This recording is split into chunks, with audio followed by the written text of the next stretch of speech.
Millionaire sees a beggar with a baby crying in the rain and takes them home, but a surprise awaits. The rain fell relentlessly over Chicago that night, turning the city into a canvas of blurred lights and deep shadows.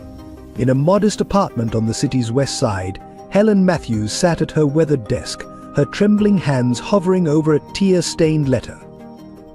The single lamp cast a warm glow over her face, highlighting the tracks of tears that refused to stop falling. "My dearest Natalie," she wrote, her normally steady handwriting now uneven with emotion. "By the time you read this, I will have failed you in the worst possible way. But there are truths you need to know, truths I've carried too long." Helen's gaze drifted to the collection of unopened letters hidden in her bottom drawer, each one returned unopened from the Whitmore estate. Each rejection had carved another wound in her heart, deeper than the last. She had tried for years to tell Albert about their daughter, to give Natalie the chance to know her father. But Rachel Whitmore's influence had proven too strong, her determination to protect her inheritance too absolute. The clock struck midnight, its chime echoing through the empty apartment. Down the hall, 22-year-old Natalie slept peacefully, unaware that her world was about to shatter. Helen touched the small photograph on her desk, Natalie at her medical school acceptance ceremony, beaming with pride and hope. That had been before Christopher's betrayal, before the false accusations, before everything they'd built had crumbled. "I wanted so much more for you," Helen whispered, sealing the letter with hands that wouldn't stop shaking. She placed it carefully in Natalie's medical textbook, knowing her daughter's morning routine would lead her there. The bottle of pills sat accusingly on the desk, a final escape from the weight of secrets and shame. The rain intensified, drumming against the windows like an urgent warning. Helen stood, smoothing her nurse's uniform one last time. Her final act would be one of love. Her life insurance would give Natalie a chance to rebuild, to escape the scandal that Christopher had created. As consciousness began to fade, Helen's last thought was of her daughter's smile and a prayer that someday Natalie would understand. That someday she would find the strength to forgive. The next morning's headlines would read "Respected nurse found dead," but they wouldn't tell the real story. They wouldn't speak of the letters hidden away, of a mother's desperate attempts to secure her daughter's future, or of the powerful family that had chosen silence over truth. They wouldn't tell of how young Natalie collapsed at finding her mother, the unread letter falling from trembling fingers, setting in motion a chain of events that would shake Chicago's elite to its core. Join us on a journey of raw emotions and untold truths. If this opening touched your heart, subscribe now to unlock more powerful stories that will move your soul. Together, let's explore the depths of human connection and redemption. Charles Green's corner office on the 40th floor of Chicago's most prestigious building told a story of calculated success. Floor-to-ceiling windows offered a commanding view of the city he'd conquered, but the real story lay in what the office didn't show: the price of his ascent.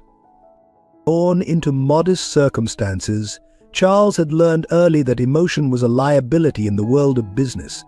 His father's bankruptcy and subsequent abandonment had taught him that lesson at 12, watching his mother work 3 jobs to keep their small apartment. That memory drove him through Yale Law School on scholarships, through endless nights of study, through every calculated step up the corporate ladder. By 35, Charles had built Green Enterprises into a billion-dollar empire, specializing in corporate acquisitions and restructuring. His reputation was impeccable, his methods precise, and his personal life notably absent. The society pages occasionally linked him to Rachel Whitmore, daughter of Chicago's old money elite, but even that relationship existed more in boardrooms than bedrooms. His employees called him the architect behind his back, not for his ability to build companies, but for the emotional walls he'd constructed. Every decision was measured, every relationship evaluated for its strategic value. Even his charity work, substantial though it was, remained carefully anonymous and controlled. The only hint of warmth in his office was a small, worn photograph hidden in his desk drawer. It showed a young boy and his mother, their smiles genuine despite their shabby clothes. Charles never looked at it during business hours, but its presence remained a reminder of what he'd overcome and what he'd locked away to do so. His executive assistant, Margaret, had worked with him for 15 years and had seen him smile exactly twice. The first time was when he closed his first billion-dollar deal. The second was when he donated anonymously to save a children's hospital from closure. She suspected the latter smile held more truth, but knew better than to mention it. The business world praised his ice-water veins during negotiations. Competitors feared his ability to spot weakness and exploit it mercilessly. Yet few noticed how he always ensured displaced workers received generous severance packages, or how he quietly funded retraining programs in communities affected by his corporate restructuring. Charles maintained a rigorous schedule that left no room for uncertainty.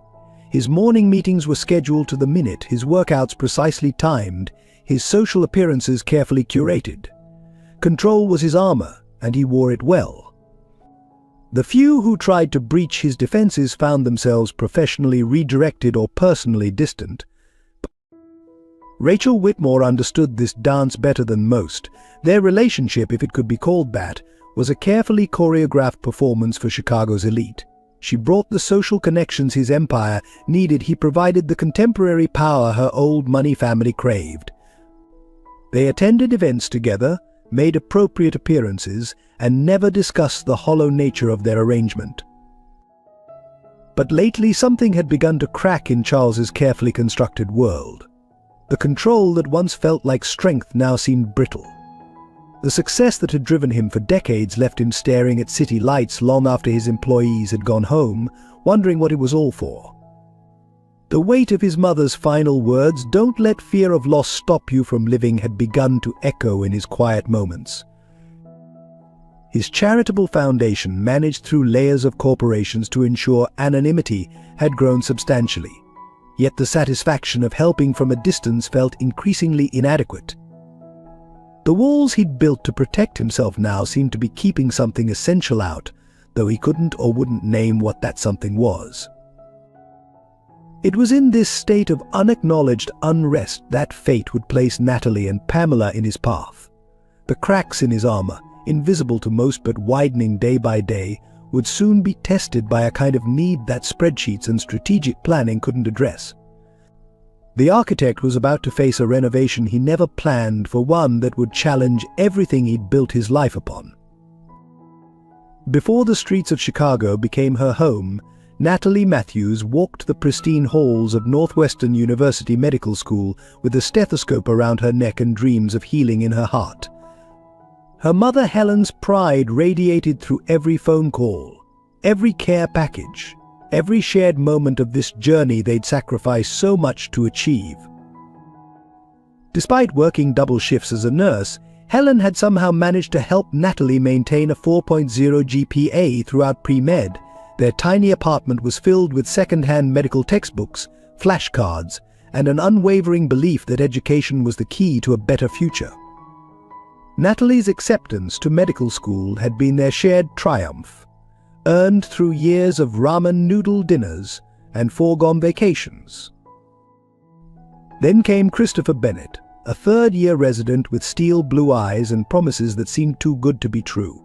He was old money masquerading as a self-made man, and Natalie, focused on her studies and naive to the ways of wealth, never saw the predator behind his perfect smile.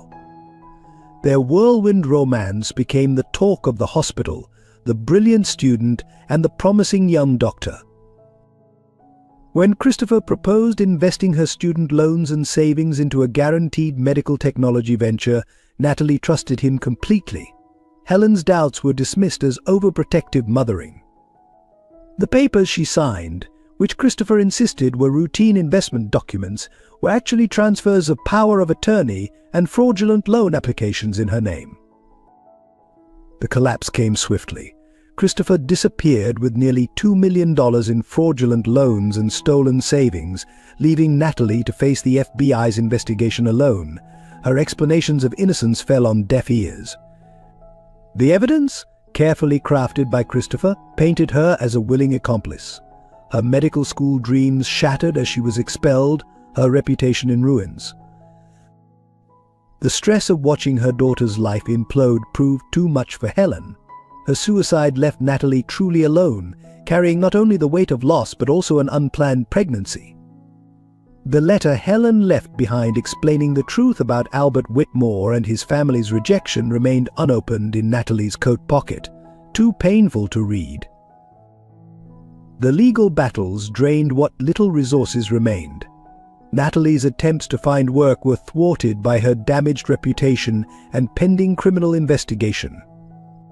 When Pamela was born in a charity hospital, Natalie held her daughter with hands that had once dreamed of performing surgeries, now calloused from whatever odd jobs she could find.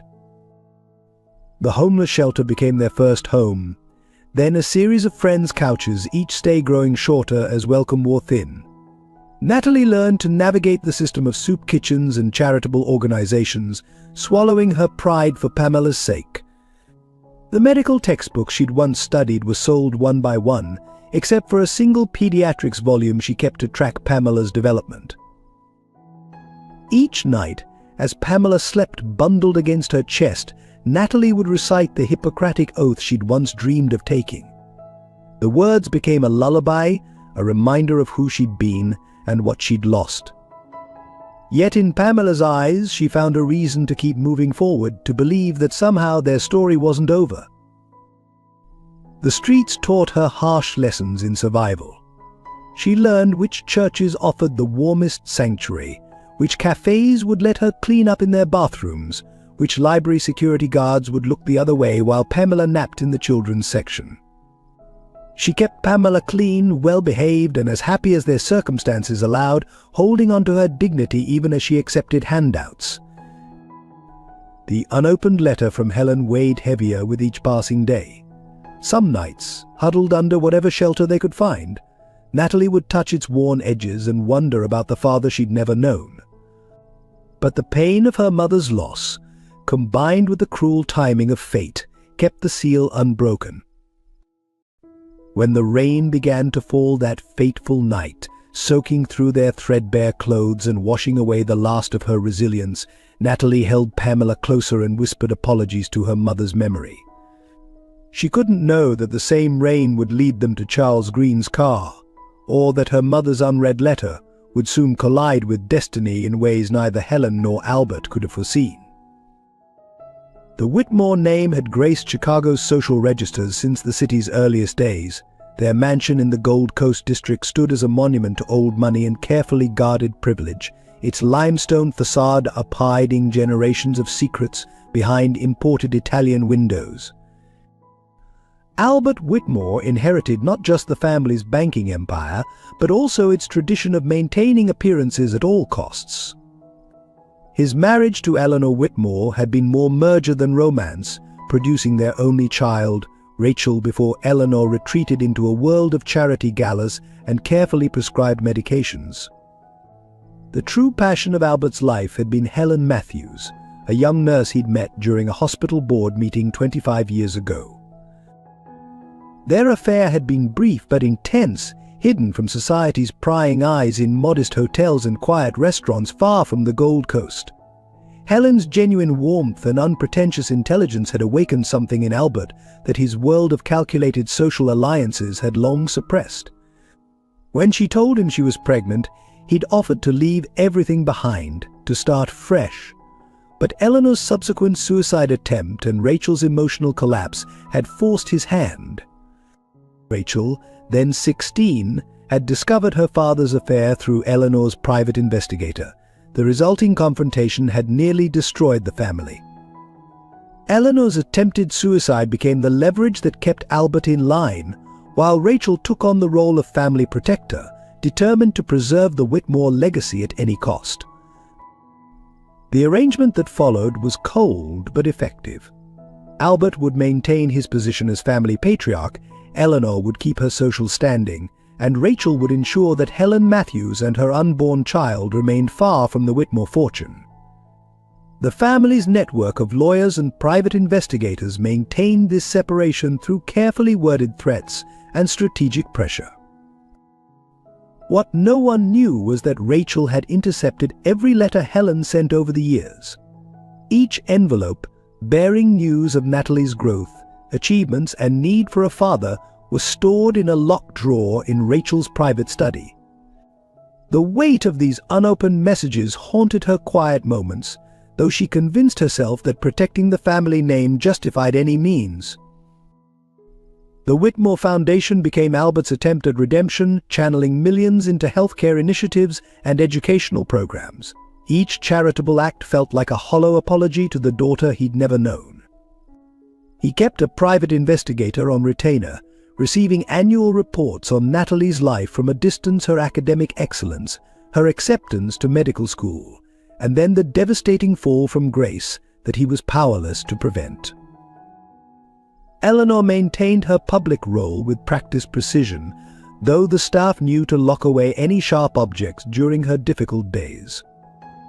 Her carefully curated image as Chicago's premier philanthropist masked a woman who took tea with ghosts, holding conversations with the daughter-in-law she'd never have, the grandchild she'd never know. Rachel grew into her role as the family's guardian, her sharp business acumen matched only by her ability to navigate social politics. Her arrangement with Charles Green served multiple purposes. He provided contemporary power to match their old money, while his emotional unavailability ensured she'd never have to risk genuine vulnerability. The Whitmore mansion's grand rooms echoed with these unspoken truths. Family dinners were exercises in avoided topics, each member playing their assigned role in maintaining the facade. The staff learned to read the subtle signs: which topics to avoid, which photos to hide when certain members were present, which rooms held the heaviest silences. Yet beneath this carefully maintained surface, change was stirring. Albert's health had begun to fail, prompting questions about succession that Rachel couldn't entirely deflect. Eleanor's grip on reality grew increasingly tenuous, her lucid moments filled with unexpected questions about past decisions. The weight of decades of secrets had started to crack the very foundations they'd worked so hard to protect. It was into this web of hidden truths that fate would soon thrust Natalie and Pamela. The careful barriers between old money and real emotion, between public faces and private guilt, would prove no match for the simple presence of a young mother and her daughter, living proof of roads not taken and choices that could no longer be hidden. The Whitmore legacy, built on generations of calculated decisions and maintained appearances, was about to face its greatest challenge. Not from financial threats or social scandals, but from the undeniable evidence of love denied and the impossible to ignore echo of choices made 25 years ago, finally demanding their due.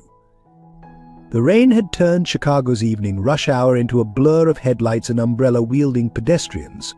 Charles Green sat behind the wheel of his black Mercedes, fingers drumming against the leather steering wheel as he navigated through the congested streets.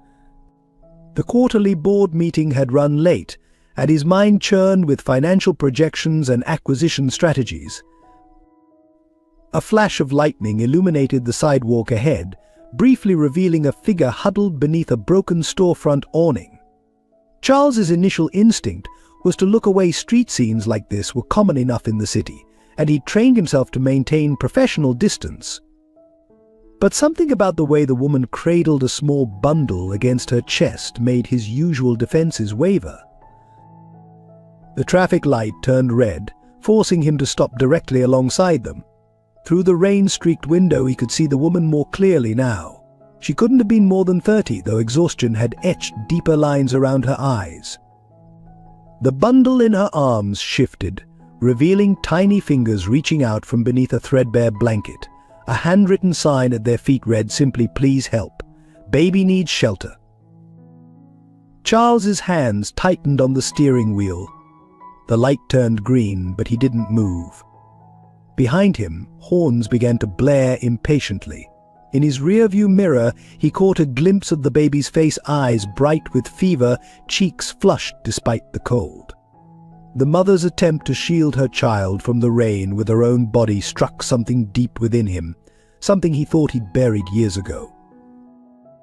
"Not your problem," he muttered, his standard mantra when faced with situations that threatened his carefully maintained emotional distance, yet his foot remained heavy on the brake. The memory of his own mother's struggles, of nights spent wondering where they'd sleep, surfaced unbidden. Before he could second-guess himself, Charles pulled his car to the curb. The woman startled at his approach, instinctively drawing the child closer. He lowered the passenger window, rain spitting into the leather interior. "Get in," he said, his voice professionally neutral, despite the unprecedented nature of his offer. The woman didn't move, her expression a complex mixture of desperation and distrust. The baby coughed, a wet, worrying sound that seemed to echo in the space between them. "Why?" she asked, her voice hoarse but dignified. The question caught Charles off guard. In his world of corporate negotiations, motives were always clear, always calculable. This impulse to help was neither. "Your baby's sick," he said finally, gesturing to the child. This weather he trailed off, uncomfortable with the emotion threatening to crack his professional veneer. "Just get in, please." The woman Natalie, he would later learn, studied his face with an intensity that made him want to look away. She seemed to be weighing not just his offer, but the very nature of trust itself. The baby whimpered, and her resolve wavered. Slowly, carefully, she opened the back door. The interior light revealed more details. Her clothes were worn but clean, her movements those of someone used to carrying herself with dignity despite circumstances. The baby, bundled against her chest, had a pink bow clipped to wispy brown hair. "I'm Charles," he offered, adjusting the heat as they pulled away from the curb. In the rearview mirror, he watched her settle the child more comfortably. "Natalie," she replied softly. "And this is Pamela." Her voice caught slightly on the name, as if sharing it made their vulnerability more real. The drive continued in silence, broken only by Pamela's occasional coughs. Charles found himself stealing glances in the mirror, watching as Natalie methodically checked her daughter's temperature with the back of her hand, murmuring quiet reassurances. As they approached his penthouse building, Charles realized he had no plan beyond this moment. His carefully structured life had no protocol for bringing strangers home, no flowchart for handling spontaneous acts of charity. Yet something about Natalie's quiet dignity and fierce protection of her child resonated with memories he'd spent decades trying to forget. The doorman's carefully masked surprise as they entered the lobby told Charles that this moment would soon be circulating through the building's gossip channels. His reputation for pristine professionalism was about to acquire its first significant crack. Strangely, as he led them toward the elevator, Charles found himself more concerned with Pamela's worsening cough than with any potential damage to his carefully cultivated image. Rachel Whitmore's Louboutin heels clicked sharply against the marble floors of her private office at the Whitmore Foundation.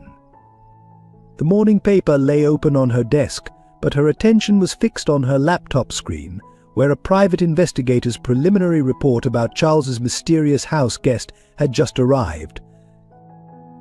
The news of Charles taking in a homeless woman and her child had spread through Chicago's elite circles with the speed of a summer wildfire. Rachel had dismissed the initial rumors as beneath her notice. Charles's occasional charitable impulses were one of the qualities that made him a suitable match for the Whitmore name.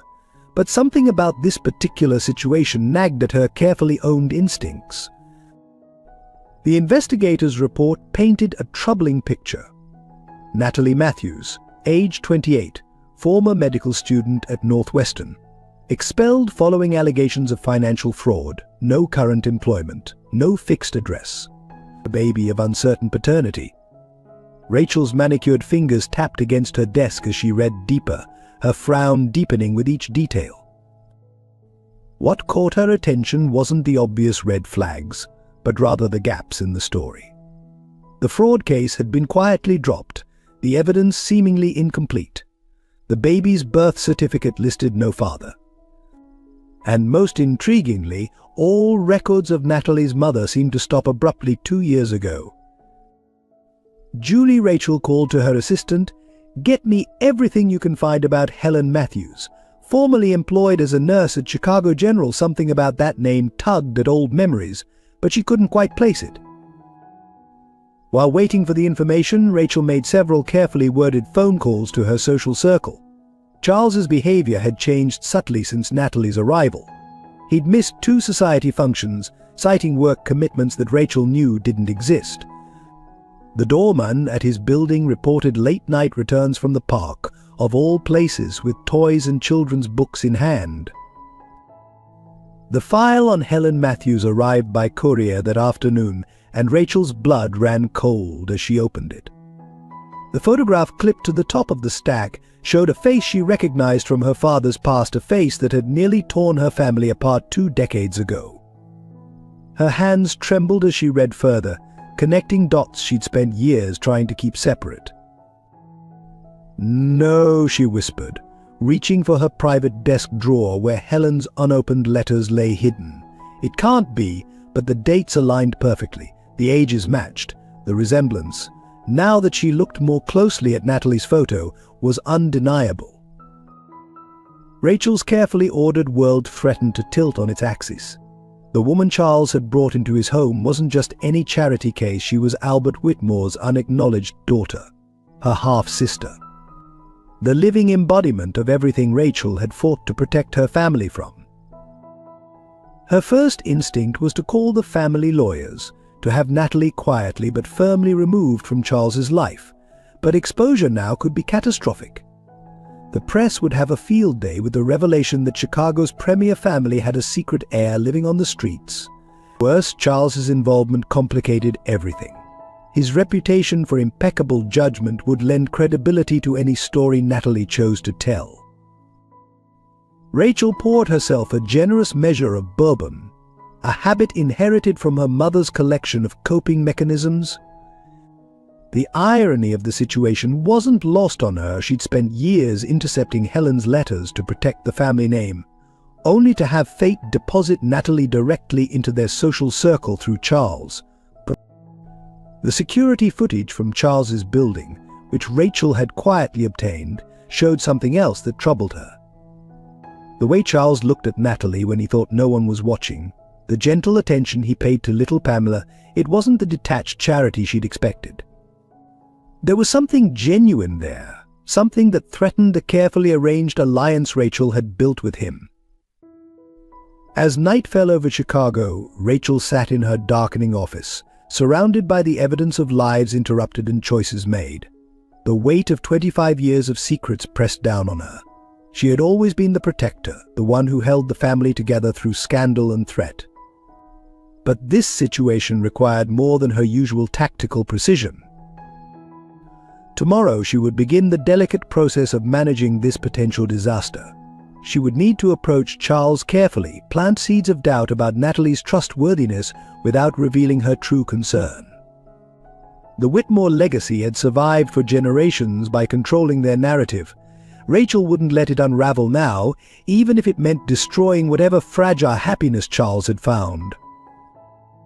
She locked the files away, but their contents haunted her thoughts. Somewhere in the city, her half-sister was settling into a life that could shatter everything Rachel had fought to preserve. The time for simply intercepting letters was past. More decisive action would be needed. The first signs of trouble surfaced at the Chicago Children's Hospital Charity Gala, where Charles had impulsively decided to bring Natalie and Pamela. The grand ballroom of the Drake Hotel buzzed with whispered conversations as they entered, Natalie wearing a borrowed designer dress that somehow made her look even more out of place among Chicago's elite. Margaret Sullivan, the hospital board chairman's wife, was the first to draw blood. "Charles, darling," she cooed, air-kissing his cheek while eyeing Natalie with practiced disdain. "How? Charitable of you to bring your—" She paused deliberately. "Guests to our little gathering," the emphasis on charitable cut through the air like a blade wrapped in silk. Natalie stood straight backed beside Charles, one hand protectively on Pamela's stroller. The toddler, dressed in a new party dress that still bore its tags, watched the glittering crowd with wide-eyed wonder, unaware of the social minefield surrounding them. "Miss Matthews is my guest," Charles replied firmly, his tone carrying a warning that Margaret chose to ignore. Instead, she turned to Natalie with a smile that didn't reach her eyes. "And what is it you do, dear, besides accepting the generosity of Chicago's finest?" The question drew subtle smirks from the circle of socialites gathering around them like sharks scenting blood. Before Natalie could respond, Rachel Whitmore materialized at Charles's side, her timing too perfect to be coincidental. "Charles, the hospital director needs you urgently," she intervened, smoothly separating him from Natalie's side. "Something about the new pediatric wing funding." Left alone, Natalie faced the full force of generations of social warfare. The questions came rapid fire, each one designed to expose and humiliate. "Where did you attend school?" "Oh, Northwestern. But didn't finish, did you?" "That's such an interesting accent. Which part of the city are you from?" How fortunate that Charles has such a giving nature. Each comment was technically polite but loaded with implications. Natalie maintained her dignity, answering with quiet grace that seemed to frustrate her interrogators even more. Pamela began to fuss, picking up on the tension around her. Across the room, Charles found himself cornered by several board members. "Think of your reputation, Green. William Harrison," I advised quietly. "Taking in strays is admirable, but there are proper channels, proper ways to handle these situations." These situations, Charles's voice carried an edge that made several nearby conversations pause. "You know what we mean," Harrison continued smoothly. "Your position in society carries certain responsibilities, certain expectations." Meanwhile, Rachel orchestrated her own form of damage control, quietly spreading a sanitized version of events. "Charles is just being kind," she assured key social figures. "It's temporary, of course. He's already arranged for more appropriate accommodations for them." The evening reached its breaking point when Pamela, overwhelmed by the noise and tension, began to cry. The sound cut through the sophisticated murmur of the gala like a false note at the symphony. Natalie moved to comfort her daughter, but not before hearing one socialite mutter, "Really, children at this hour? Some people simply don't understand proper behavior." Charles started toward them, but Rachel's hand on his arm held him back. "Let them go," she advised softly. "You've made your point about charity. Now it's time to think about damage control." But it was Natalie who took control of the situation. With quiet dignity, she gathered Pamela's things and headed for the exit. Her voice, when she spoke to Charles, carried no anger, only a deep sadness. "Thank you for trying," she said simply, "but some gaps can't be bridged." The aftermath rippled through Chicago's social circles for days. Charles's reputation acquired its first serious tarnish. Board members questioned his judgment. Charitable foundations reconsidered their partnerships. The message was clear: kindness was acceptable only within prescribed boundaries. Yet something had shifted that night. The carefully maintained walls between social classes had been breached, exposing the rot of prejudice beneath the polished surface. Charles found himself questioning values he'd taken for granted. Natalie's quiet dignity in the face of humiliation had revealed more class than those who claimed to define it. In her borrowed dress, now carefully hung in the guest room closet, Natalie lay awake that night, holding Pamela close. The warmth of Charles's home contrasted sharply with the cold reception they'd received. She wondered if there was any place in this world where they truly belonged. Down the hall, Charles sat in his study, a glass of untouched scotch in his hand, realizing that for the first time in his carefully constructed life, he cared more about what was right than what was expected. The question was whether he had the courage to act on that realization. The morning sun streamed through the penthouse windows as Natalie prepared Pamela's breakfast, their new routine feeling almost normal after 3 weeks in Charles's home. The doorbell's sharp ring shattered that illusion. Standing in the doorway, impeccably dressed in a tailored suit, was Christopher Bennet.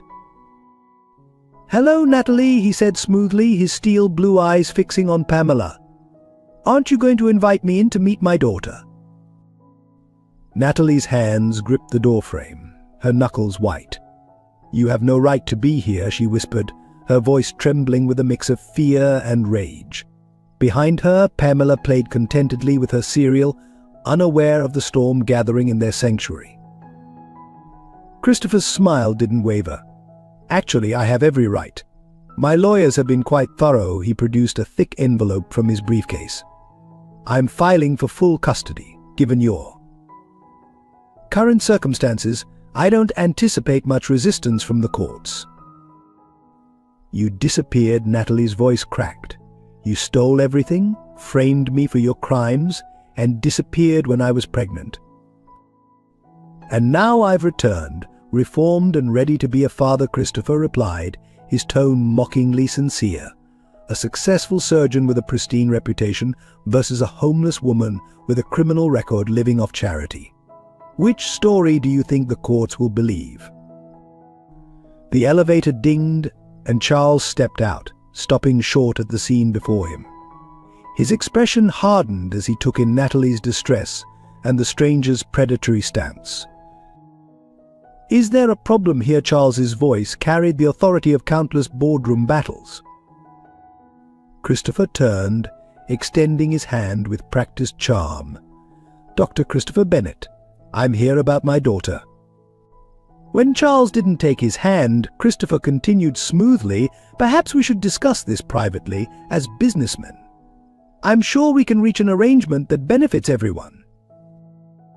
"There's nothing to discuss," Natalie interjected, finding strength in Charles's presence. "You lost any right to Pamela when you abandoned us." Christopher's facade cracked slightly. "Be reasonable, Natalie. You're living on handouts, dependent on a stranger's charity. I can give Pamela everything: the best schools, proper social standing, a real future." "You mean like how you gave me a real future?" Natalie's bitter laugh held years of pain. "By stealing my savings? Destroying my career? Leaving me to face federal investigators while you vanished with millions?" Charles stepped forward, physically placing himself between Christopher and the doorway. "I think it's time for you to leave." "This doesn't concern you, Mr. Green." Christopher's voice hardened. "Don't let her sob story fool you. Ask her about the fraud charges. Ask her about the money that disappeared. She's very good at playing the victim." "I said leave." Charles's tone left no room for argument. "Any further communication can go through my lawyers." Christopher straightened his tie, his smile now razor-sharp. "Of course, you'll be hearing from my legal team shortly. Do consider my offer, though this could get very messy, very publicly. I'm sure neither of you wants that." After he left, Natalie collapsed against the wall, her legs giving out. Charles knelt beside her, his usual professional distance forgotten in concern. "He'll take her," Natalie whispered, tears finally breaking free. "He has money, connections, a perfect reputation. I have nothing but fraud charges and a criminal record he created."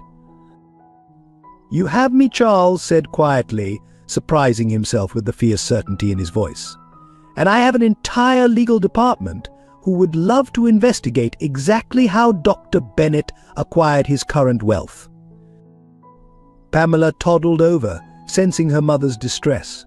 She patted Natalie's face with sticky fingers, babbling comfort in her baby language. The simple gesture broke something in Natalie, and she pulled her daughter close, shoulders shaking with silent sobs. Charles watched them, feeling an unfamiliar protective fury building in his chest. In his world of corporate takeovers and strategic acquisitions, he'd seen countless attempts at manipulation and control. But this was different. This was personal. "We'll fight this," he promised, his mind already plotting strategies and contingencies. He won't get away with it this time. What none of them knew was that Christopher's arrival was just the first move in a carefully orchestrated plan, one that would soon draw in the Whitmore family, expose long-buried secrets, and force everyone to choose between protecting themselves and protecting themselves and protecting what's right. The Whitmore Foundation's new pediatric outreach program seemed like a perfect fit for Natalie's medical background, even if incomplete. Charles had pulled strings carefully, arranging the position through intermediaries to avoid accusations of favoritism. For 3 weeks, Natalie had thrived, her natural empathy and medical knowledge making her invaluable to the children's clinic. That morning started like any other, with Natalie reviewing patient files in her small office. The children's artwork decorating her walls spoke of lives touched and trust earned. A photo of Pamela, now happily settled in the Foundation's daycare center, sat beside her computer. The email arrived at 10:43 a.m. Urgent meeting with HR immediate attendance required. Natalie's heart sank as she entered the conference room to find not just HR, but the Foundation's entire executive board. Rachel Whitmore sat at the head of the table, her expression unreadable. Miss Matthews, the HR director, began, sliding a folder across the table. Some concerning information about your background has come to light. Inside were copies of her arrest records, the fraud investigation documents, newspaper clippings about the scandal at Northwestern. Can you explain these? Rachel's voice cut through the silence, professional but cold. We have a responsibility to our donors, our reputation. Natalie's hands trembled as she looked at the evidence of her darkest days. I was cleared of all charges, she began, but Rachel interrupted. Yet the investigation was never formally closed, and you failed to disclose this history on your application. Because I was innocent, Natalie's voice cracked. Christopher Bennett stole everything, framed me, and disappeared. I can prove. Dr. Bennett has an impeccable reputation, another board member interjected. His contributions to medical research are well documented. These accusations seem convenient. The trap had been perfectly laid. Christopher's recent donation to the Foundation's research department cast a long shadow over Natalie's protests. Every defense she offered seemed to dig her deeper into a hole of suspicion. We'll need your resignation, the HR director stated flatly. Effective immediately. The children, Natalie whispered. My patients.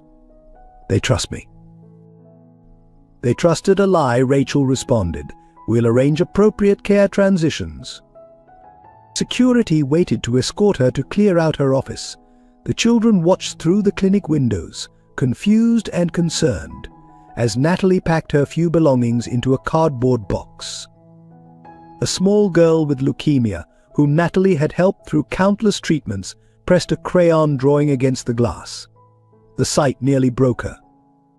Word spread quickly through Chicago's charitable circles. Other foundations quietly removed her from consideration for positions. The carefully constructed path to rebuilding her life crumbled beneath her feet. In the Foundation's parking lot, Natalie found Rachel waiting beside her car. You should have been honest from the start, Rachel said, her tone almost sympathetic. Would it have made a difference? Natalie asked quietly. Or was this always the plan? Rachel's silence was answer enough. As Natalie turned to leave, Rachel added, consider this a warning. There are proper channels for people in your situation. Don't reach above your station. That evening, as Natalie picked up Pamela from daycare for the last time, she found Charles waiting in the lobby. His face showed the strain of damage control meetings all day. I tried to stop it, he said quietly, but the board vote was unanimous. It's fine, Natalie replied, though her voice betrayed her. I'm used to losing everything. Not everything, Charles countered, watching as Pamela ran to her mother's arms. And not this time. But they both knew something had changed. The fragile trust Natalie had built in this new world had been shattered. The carefully maintained distance between social classes had been reinforced with cruel efficiency. Later that night, alone in her room in Charles's penthouse, Natalie finally opened the letter from her mother that she'd carried for so long. As she read Helen's last words, tears fell on the faded paper. The truth about her father, about the Whitmore family, About Rachel, it all clicked into place with devastating clarity. She'd lost more than a job today. She'd lost another chance at belonging, at rebuilding. But as Pamela slept peacefully in the next room, Natalie made a decision. She wouldn't run this time. She wouldn't hide. Her mother's letter had given her something unexpected, a weapon of truth in a world built on carefully maintained lies. The question was whether she had the courage to use it, and whether the cost of justice would be worth the price she'd have to pay. The storm that ravaged Chicago that night matched Rachel's internal turmoil as she sat in her private study, surrounded by decades of carefully hidden correspondence. The box containing Helen Matthews' letters had been disturbed during the Foundation's recent office renovation, forcing Rachel to confront the physical evidence of her past decisions. Lightning illuminated the first letter she picked up, dated 25 years ago. "Dearest Albert, our daughter has your eyes." She deserves to know her father. Rachel's hands trembled as she read Helen's desperate pleas for acknowledgement, for simple human decency. Each subsequent letter chronicled Natalie's growth, first steps, school achievements, medical school acceptance. Helen's pride in her daughter shone through every carefully chosen word. But it was the final letter, written just days before Helen's death, that shattered Rachel's carefully maintained composure. "Albert, I can't protect her anymore. Christopher has destroyed everything we built. Natalie faces charges for crimes she didn't commit. She needs her father now more than ever. If you ever love me, if you have any heart left, please help our daughter." Rachel sank deeper into her chair, memories flooding back. She remembered intercepting these letters, convincing herself that protecting the family name justified any action. The weight of Helen's wedding ring, enclosed with that final letter, seemed to burn through the envelope. A sharp knock interrupted her thoughts. "Miss Whitmore, your father is asking for you." Rachel found Albert in his study, looking older and more fragile than she'd ever seen him. The evening news played silently on the television, a story about the Whitmore Foundation's dismissal of a controversial employee. "You knew," Albert said quietly, not looking at her. "All these years, you knew where they were." Rachel's practiced defenses crumbled under the weight of her father's disappointment. "I was protecting us," she whispered. "Mother was unstable. The scandal would have destroyed everything. And what have we become worth protecting?" Albert's voice carried decades of regret. "I saw her today, Rachel, my daughter, working at our foundation, trying to rebuild the life that Christopher Bennett destroyed. Did you know she named her baby Pamela, after my mother?" The revelation struck Rachel like a physical blow. She hadn't made that connection, hadn't allowed herself to see the humanity in the threat she'd perceived. "She has your determination," Albert continued, finally turning to face her. "Helen's compassion, everything I should have been proud of, should have protected. Instead, I let you convince me that silence was better than scandal." Rachel's carefully constructed justifications began to crumble. "I found Helen's letters," she admitted. "The ones I kept from you. She wrote until the end, begging for help when Christopher framed Natalie. She needed us, and we. And we failed her," Albert finished. "Just as we failed Helen. Just as we're failing Natalie now." The silence that followed was heavy with unspoken truths. Rachel thought of Natalie's dignity during her dismissal, of little Pamela's innocent smile. The barriers she'd built between us and them seemed suddenly paper-thin, constructed of nothing but fear and prejudice. "What do you want me to do?" Rachel asked, her voice small. "What you should have done 25 years ago," Albert replied. "Tell the truth. All of it. About Helen, about the letters, about why you really orchestrated Natalie's dismissal." "It will destroy us," Rachel protested weakly. "We destroyed ourselves the moment we chose appearances over love," Albert said. "Maybe it's time to build something real from the ruins." As if punctuating his words, thunder rolled across the city. Rachel walked to the window, watching lightning illuminate the skyline. Somewhere out there, Her half-sister was facing another night of uncertainty, another battle against the walls Rachel had helped build. The weight of Helen's letters seemed to press against her conscience. Each intercepted plea for help, each ignored cry for justice, had added another brick to the wall between who they claimed to be and who they had become. "Tomorrow," Rachel said finally, her reflection in the window overlaying the storm beyond. "I'll tell Charles everything tomorrow." But fate had other plans. As Rachel left her father's study, her phone buzzed with a message that would change everything Christopher Bennett spotted at Charles Green's building. "Confrontation reported, police involved." The carefully maintained walls were about to come crashing down, and Rachel realized with sudden clarity that she had to choose continue protecting a lie or finally stand for the truth, no matter the cost to the Whitmore name. Charles Green had built his empire on logic, not emotion. Every decision was calculated, every risk measured. But watching Natalie read bedtime stories to Pamela in the soft evening light of his penthouse living room made something shift inside him, something that defied spreadsheets and strategic planning.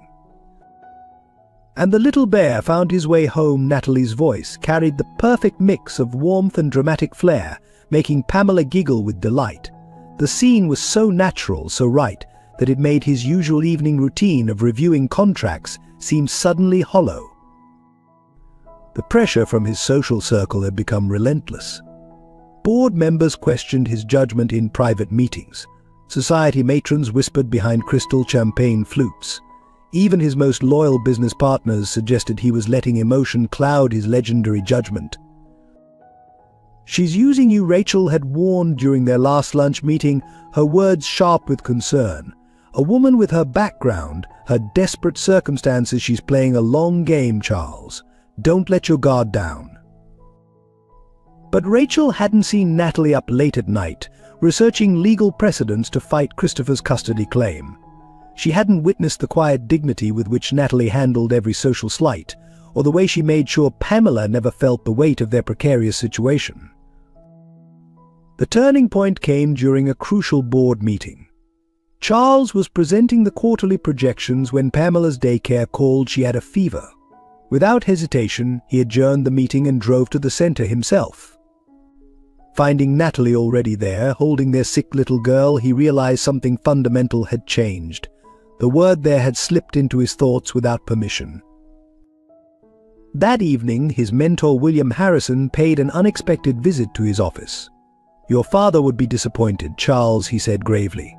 "He built this company on clear judgment, not emotional entanglements. This situation with the Matthews woman is affecting your reputation." Charles felt an unfamiliar anger rise. "My father died alone in a corner office," he replied coldly. Perhaps his judgment wasn't as clear as everyone believed.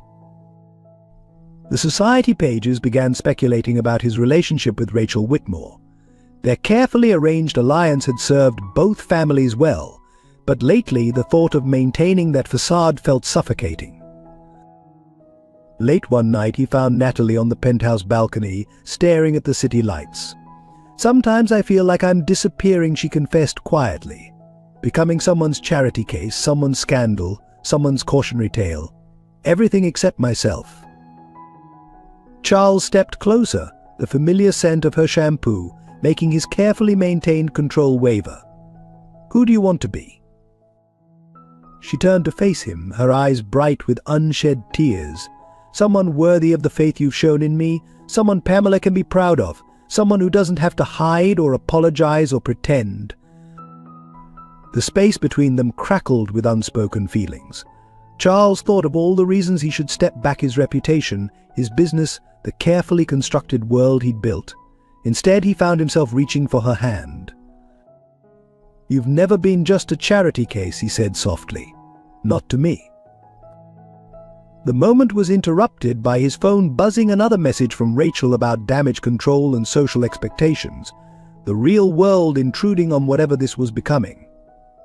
His executive assistant Margaret, who had watched him build walls around his heart for 15 years, noticed the change in him. "You smile more," she observed one morning. "It suits you. But the pressure continued mounting. Anonymous letters arrived at his office, suggesting investigations into Natalie's past. Business rivals hinted at using the situation against him in negotiations. The weight of society's expectations pressed down with suffocating force. The business world he'd navigated so successfully suddenly felt like a gilded cage. Every charity board he sat on, every social obligation he fulfilled, came with strings attached to a life he was no longer sure he wanted. In quiet moments, watching Natalie and Pamela make his sterile penthouse feel like a home, Charles found himself questioning everything he'd built his life upon. Success had always been measured in acquisitions and assets. But now, the sound of Pamela's laughter and the warmth in Natalie's eyes when she looked at him seemed like a different kind of wealth entirely.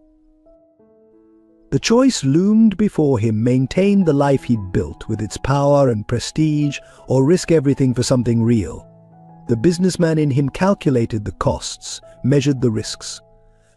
But for the first time in his adult life, Charles Green realized that some things couldn't be quantified on a balance sheet. Rachel Whitmore sat alone in her family's private chapel, the weight of Helen's wedding ring heavy in her palm.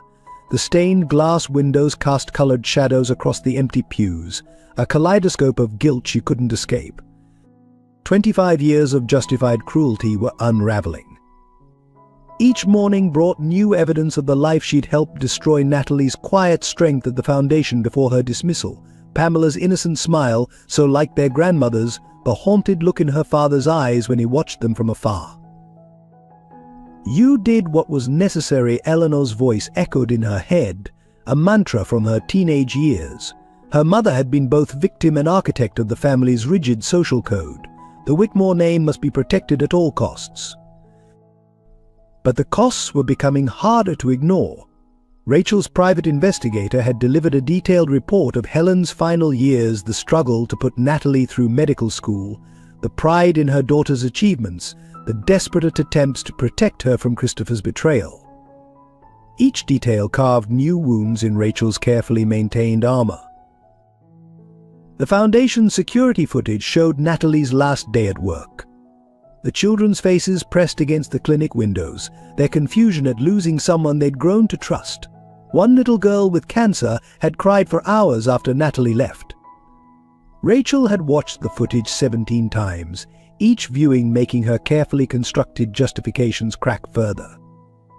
Though her relationship with Charles felt increasingly hollow, they'd played their parts perfectly for years, each understanding the business nature of their arrangement. But watching him with Natalie and Pamela showed her what real connection looked like and how empty her own life had become. "You're being ridiculous," she told her reflection during another sleepless night.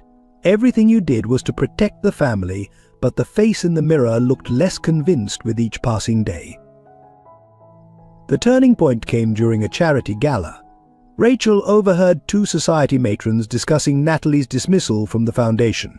Their casual cruelty, their smug satisfaction at putting that woman in her place, made Rachel physically ill. She recognized her own words, her own attitudes, reflected in their poison-laced sympathy.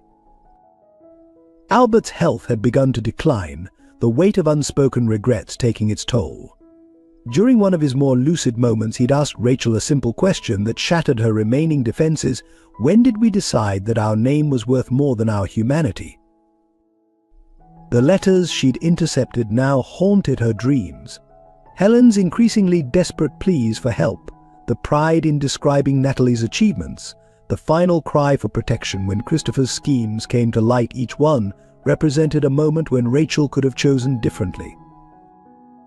Pamela's resemblance to old family photos struck deeper each time Rachel saw her. The child had their grandmother's eyes, their father's determined chin. She was undeniably a Whitmore, yet Rachel had worked tirelessly to ensure she would never claim that heritage. The Foundation's legal team had prepared documents to fight any potential claim Natalie might make on the family fortune. Rachel stared at them late one night, remembering how she'd once intercepted similar papers Helen had tried to file. The cycle of denial and protection felt suddenly exhausting. Christopher's reappearance complicated everything. His custody claim against Natalie carried an implicit threat: support him, or he'd expose the Whitmore connection. Rachel recognized the manipulation, having mastered similar tactics herself. But now they left a bitter taste. She found herself driving past Charles's building, watching the lights in his penthouse. Through the window, she could sometimes see them: Natalie, Charles, and Pamela, looking like the family Rachel had never allowed herself to want. The sight made her chest ache with something between envy and regret. The final straw came when she discovered Helen's suicide note among the old letters. The words were like physical blows: "I failed to protect my daughter from Christopher's cruelty. I won't fail her again by leaving her undefended against the Whitmore family's coldness." Rachel sank to her knees in the chapel, Helen's ring cutting into her palm. The carefully constructed walls of justification crumbled, leaving her face to face with the truth. She hadn't been protecting the family name, she'd been protecting her own fear of change, of loss, of sharing her father's love. The choice loomed before her: continue the cycle of protection through denial, or risk everything to finally do what was right. The Whitmore name had survived scandal before. Perhaps it was time to test whether it could survive truth. Dawn was breaking through the stained glass when Rachel finally stood, her decision made. The path ahead would cost her everything she'd thought she was protecting. But for the first time in 25 years, she felt something like peace. The annual Whitmore Foundation Gala transformed the Chicago Art Institute's Grand Hall into a glittering showcase of wealth and influence. Albert Whitmore stood near the Renaissance paintings, a glass of untouched scotch in his hand, watching the familiar dance of social power play out before him. He'd performed this role for 4 decades: the distinguished patriarch, the benevolent philanthropist, the guardian of old money's traditions. But tonight something felt different. The weight of Helen's wedding ring, which he'd found on Rachel's desk that morning, pressed against his chest where he'd tucked it into his pocket. The first glimpse of Natalie nearly stopped his heart. She stood in the entrance beside Charles Green, elegant in a borrowed evening gown, but it wasn't her outfit that struck him. It was her eyes, Helen's eyes, looking out at the world with that same mixture of determination and gentle wisdom that had captured his heart 25 years ago. Father Rachel appeared at his side, her voice sharp with concern. "You've gone pale." But Albert couldn't look away. Natalie's mannerisms as she guided Pamela through the crowd were pure Helen: the slight tilt of her head when listening, the way her hand unconsciously protected her child from the crowd. Even her smile, though cautious, held that same warmth he'd never found again after Helen left. "Did you know," he asked Rachel quietly, his voice rough with emotion, "when you had her dismissed from the foundation, did you know who she was?" Rachel's silence was answer enough. Albert watched as Natalie knelt to wipe something from Pamela's cheek, his granddaughter. He realized with a rush of emotion that made his hands shake. The child's features were a perfect blend of Whitmore genetics and Helen's gentle beauty. "I need to speak with her," Albert said, already moving forward. Rachel caught his arm. "Father, think about what you're doing. The press is here. Mother is watching. One scene could undo everything we've..." "Everything we've what?" Rachel. Albert turned to face his daughter fully. "Everything we've hidden? Denied? How many lives have we destroyed protecting our precious reputation?" He moved through the crowd with purpose, each step carrying the weight of 25 years of regret. Natalie was alone near the Impressionist gallery, Pamela having been swept away by Charles to see the children's exhibit. "Miss Matthews," Albert said softly, his voice catching on the false name. He should be calling her Whitmore, should have been calling her that all along. Natalie turned, professional courtesy quickly replacing her initial wariness. "Mr. Whitmore, I apologize for attending. I know the foundation made its position clear about my presence at these events." "No," Albert interrupted, his voice cracking. "I'm the one who should apologize. I should have apologized every day for the past 25 years. Confusion crossed Natalie's face. followed by a dawning realization as she truly looked at him, really looked for the first time. Her hand went to her throat, where Helen's locket hung beneath her dress. "You knew my mother," she whispered, not quite a question. "I loved your mother," Albert replied, the truth finally breaking free after decades of silence, "and I've failed both of you every day since I let her walk away." The color drained from Natalie's face as understanding struck. She took a step back, bumping into a display pedestal. "No," she breathed, "you can't be." "Your father," Albert finished, reaching into his pocket for Helen's ring. "The coward who chose reputation over responsibility, who let others convince him that silence was better than scandal." Around them, the gala continued its glittering orbit, oblivious to the seismic shift occurring in their quiet corner. Rachel watched from across the room, her face a mask of carefully controlled panic. Eleanor Whitmore, heavily medicated but still socially present, remained blissfully focused on her champagne. "I have so much to tell you," Albert continued, his voice thick with emotion. "About your mother, about why she left, about how much she fought to give you the truth. Every achievement, every milestone, she wrote to me about all of it." The letters, Natalie's voice was barely audible. "She always said she was writing to someone who needed to know. I thought. After she died, I found so many unopened envelopes." Rachel intercepted them. Albert admitted, "The truth, burning like acid, protected me from my own conscience, protected the family name. I let her do it, convinced myself it was for the best." Tears slid down Natalie's cheeks, but her voice remained steady. "Why now? After everything that's happened, after all these years, why tell me now?" Before Albert could answer, Pamela came running back, Charles following close behind. The child crashed into Natalie's legs, chattering excitedly about the paintings she'd seen. Albert stared at his granddaughter, seeing generations of Whitmore features mixed with Helen's grace.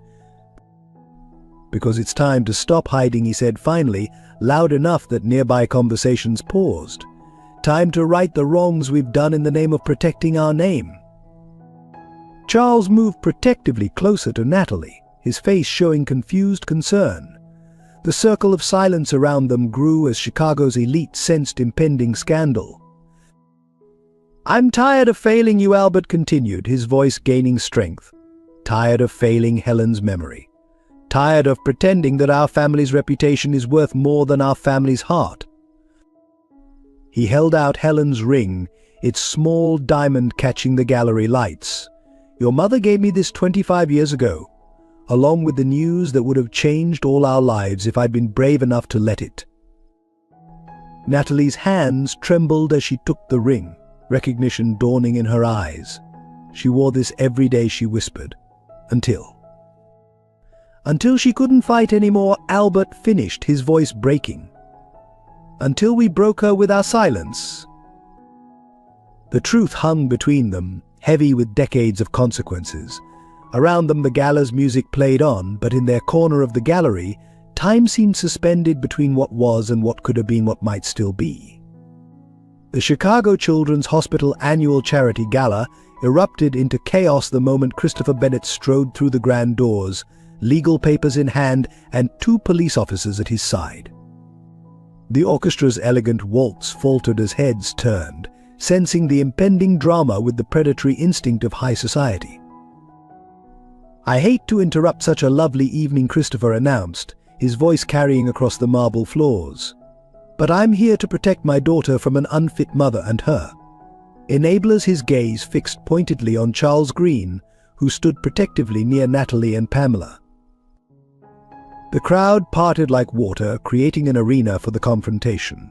Rachel Whitmore moved swiftly toward her father, while Eleanor clutched her pearls, whispers of scandal already escaping her lips. "Your daughter," Albert Whitmore's voice cut through the murmurs, surprisingly strong. "The one you abandoned before birth? The one whose mother you framed for your crimes." He stepped forward, positioning himself between Christopher and Natalie's family. Christopher's practiced smile faltered slightly. Mr. Whitmore, with all due respect, you don't know the full story. I have documentation proving Ms. Matthews' unfitness as a parent. Her criminal record, her homelessness, her dependency on charity. You mean the criminal record you manufactured? Charles interrupted, his corporate mask cracking with rage. We have proof, Christopher. Every transaction, every forged document, every dollar you stole. The police officers shifted uncomfortably, clearly not expecting this level of resistance from Chicago's elite. Pamela, sensing the tension, buried her face in Natalie's dress. This is hardly the venue for such accusations, Christopher said smoothly, but sweat had begun to bead on his forehead. I'm simply here to execute a legal custody order. No, Rachel's voice rang out, surprising everyone. She walked to stand beside Natalie, documents clutched in her hand. You're here because I invited you, because it's time everyone knew the truth. Gasps rippled through the crowd as Rachel continued. I found your correspondence with Eleanor's private investigator. You've been blackmailing our family, threatening to expose Natalie's connection to the Whitmore name unless we supported your custody claim. Eleanor's champagne glass shattered on the floor. Rachel, darling, what are you doing? She hissed. What I should have done years ago. Mother Rachel turned to address the riveted audience. Natalie Matthews is my sister.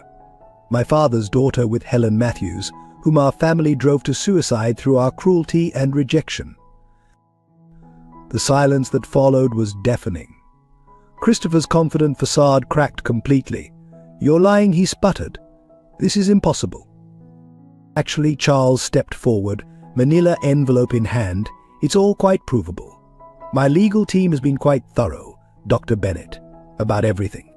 The fraud at Northwestern, the stolen funds, the offshore accounts, even your recent attempts to falsify custody documents. One of the police officers spoke into his radio, his expression hardening as he looked at Christopher. New information was clearly reaching him through his earpiece. Natalie finally spoke, her voice quiet but carrying clearly in the hushed room. I was never unfit, Christopher. I was betrayed. By you. By people who claim to care about appearances more than truth. She looked at Rachel and Albert, but at least they're trying to make it right. Christopher made a desperate lunge toward Pamela, but Charles moved faster, his fist connected with Christopher's jaw with a satisfying crack, sending him sprawling across the marble floor. That's assault, Christopher yelled, scrambling backward. No, said the older police officer, stepping forward to help Charles up. That was a concerned citizen preventing a known fugitive from approaching a child. Dr. Bennett, we've just received confirmation of several outstanding warrants for your arrest. As the officers led Christopher away in handcuffs, his perfectly tailored suit wrinkled and his lip bleeding, the gathered social elite of Chicago buzzed with shocked excitement. This would fuel gossip for months. Albert Whitmore took the stage, commanding attention with the authority of decades at the helm of Chicago society. Ladies and gentlemen, he began, his voice steady. Tonight was meant to be about helping children in need. Instead, it's become about something equally important, the truth. He gestured to Natalie to join him. After a moment's hesitation, she did, carrying Pamela. This is my daughter, Albert announced. And this is my granddaughter. I've denied them long enough. The Whitmore family name will no longer be used to hide truth or protect lies. Eleanor fainted dramatically, but few noticed. The sight of Albert Whitmore, patriarch of old money Chicago, publicly embracing his illegitimate daughter and granddaughter commanded all attention. Rachel stood nearby, tears streaming down her face as years of guilt finally found release. Charles watched it all, his hand aching from the punch, but his heart lighter than it had been in years. In the midst of chaos and revelation, he caught Natalie's eye and saw in her smile the promise of something real, something worth far more than all the carefully maintained appearances they'd shattered tonight. The aftermath of the gala's dramatic confrontation found the key players gathered in Albert Whitmore's private study, where decades of secrets lay heavy in the air. Natalie sat rigidly on an antique settee, Helen's unopened letter trembling in her hands.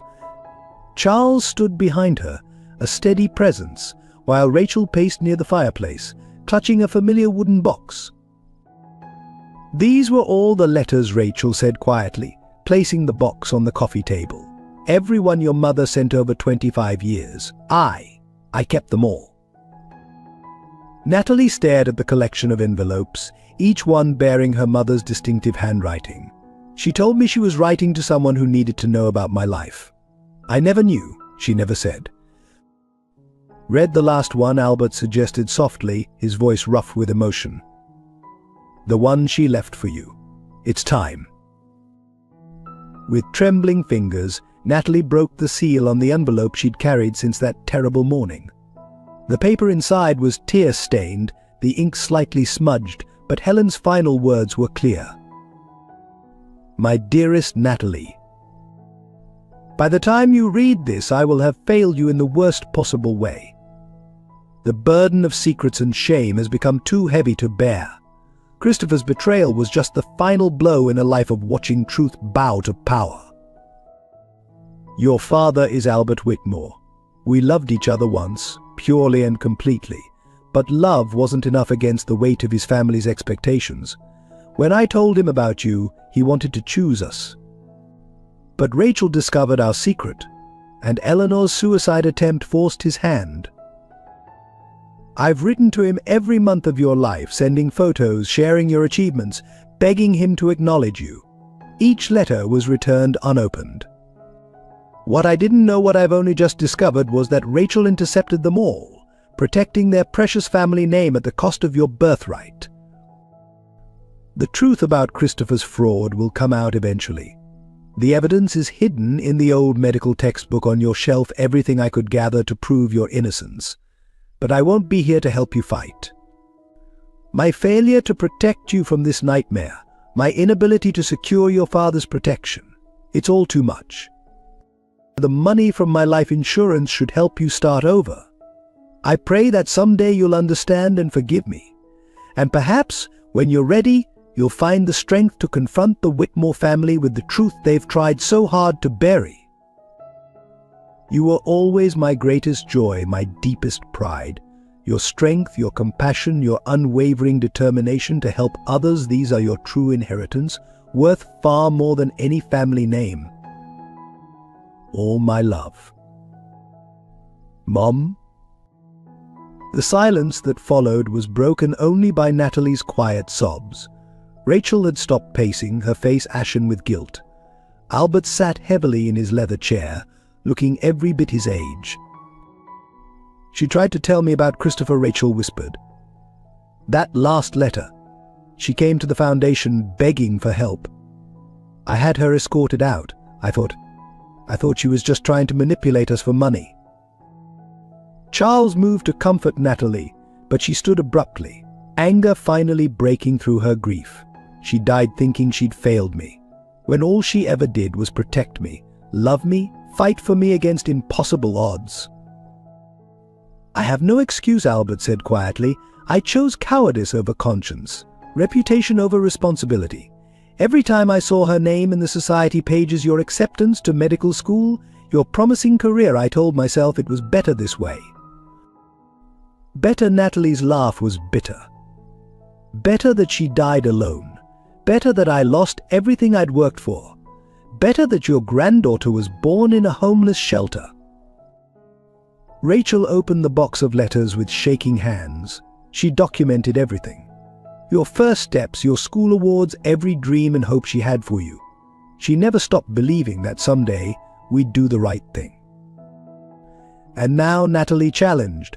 Now that the truth is out, now that your precious reputation is already damaged, now you want to make amends. No, Albert stood slowly. Now we want to beg forgiveness we don't deserve, to offer you everything that should have been yours all along. Not because of scandal or shame, but because Helen was right. You are our greatest pride, even if we were too blind to see it. Natalie picked up her mother's letter, along with the old medical textbook that had hidden the evidence of Christopher's crimes for so long. I need time, she said quietly. Time to process this, to understand, to forgive. As she turned to leave, Rachel called out, "She loved you more than life itself. More than pride, more than fear, more than anything. I see that now, reading her letters. She was the strongest of us all." Natalie paused at the door, her voice barely a whisper. "I know, she always was." The evidence against Christopher Bennett lay spread across the conference table in Charles Green's corporate headquarters. Bank statements, forged documents, email trails and surveillance photos told a story of calculated destruction that made even seasoned financial investigators pause. "It was never about money," Charles explained to the assembled group of FBI agents, his legal team, and the Whitmore family lawyers. The fraud at Northwestern was just the beginning.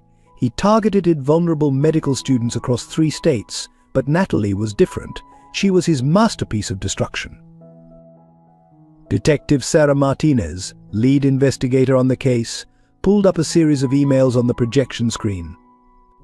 Dr. Bennett's correspondence with Eleanor Whitmore's private investigator dates back 5 years. He discovered Natalie's connection to the Whitmore family during background research for the original fraud. "That's when it became about power," Rachel added, her voice tight with anger. "He knew our family would pay anything to keep scandal quiet. Each time we buried the truth about Natalie, we gave him more leverage." The timeline emerged with devastating clarity. Christopher had orchestrated Natalie's downfall with surgical precision. The fraudulent investment documents were designed to implicate her while protecting himself. Each loan application, each forged signature created a web that pointed to her guilt while obscuring his involvement. But he made mistakes, Charles continued, highlighting specific transactions. His arrogance led to carelessness. The offshore accounts, the shell companies, they all trace back to properties connected to his family trust. Detective Martinez nodded grimly. The custody claim was his final play. He assumed the Whitmore family would rather support his bid for Pamela than risk exposure of their connection to Natalie. "He never counted on love being stronger than fear," Albert said quietly, studying a photo of Christopher with his other victims, "on family choosing truth over reputation." The evidence from Helen's medical textbook proved crucial. She had meticulously documented Christopher's scheme, gathering bank records, witness statements, and correspondence that painted a clear picture of his fraud. Her suicide note, now understood in full context, was her final piece of evidence, ensuring that someday someone would find the truth. "The pattern is consistent," the FBI's forensic accountant explained. "He targeted women with potential medical students, young doctors, researchers, people whose reputations he could destroy while profiting from their losses, but Natalie was his biggest target because of her Whitmore connection." Security footage from the hospital showed Christopher's calculated grooming of his victims. The charming doctor mentoring young talents, gaining their trust before destroying their lives. The parallels in each case were chilling. "We've identified at least 12 other victims," Detective Martinez continued. "Many were too afraid or ashamed to come forward. MS Matthews' evidence gives them all a chance at justice." Rachel's hands clenched as she watched the footage. "He used our fear of scandal, our obsession with appearances against us. While we were so busy protecting our reputation, he was destroying lives under our noses." Charles pulled up the most damning evidence: Christopher's recent communications with black market adoption brokers.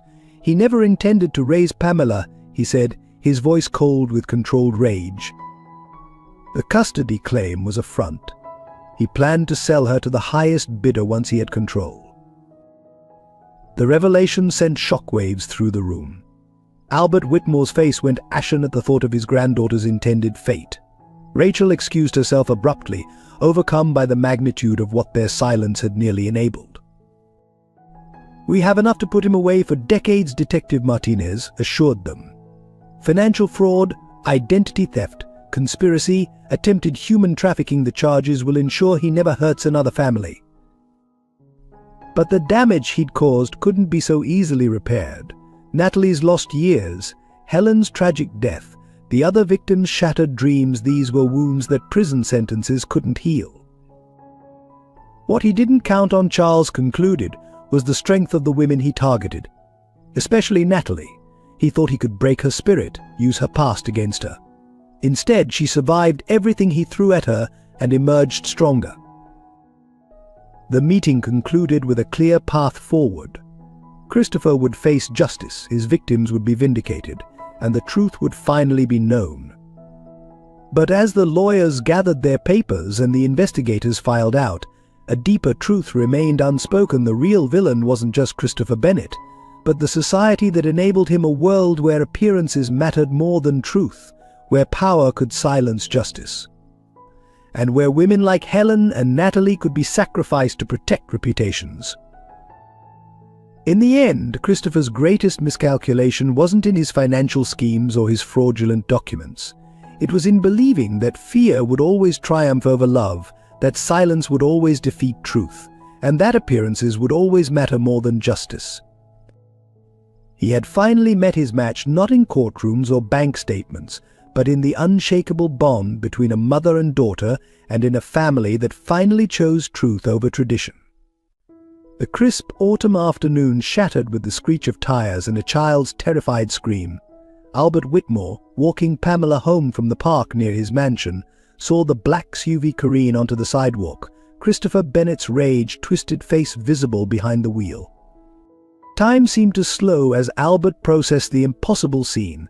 Christopher, out on bail pending trial, had finally snapped. The vehicle accelerated directly toward them, aimed at Pamela, with murderous intent. If he couldn't have her, no one would. Grandpa Pamela's voice cut through Albert's fog of disbelief. Without conscious thought, he shoved his granddaughter toward the hedge that lined the sidewalk, using the last seconds to place his own body between her and the oncoming vehicle. The impact was devastating. Albert felt bones shatter as the SUV struck him, the force throwing him several feet. His last conscious thought was of Helen's smile and a quiet certainty that he had finally done right by her daughter.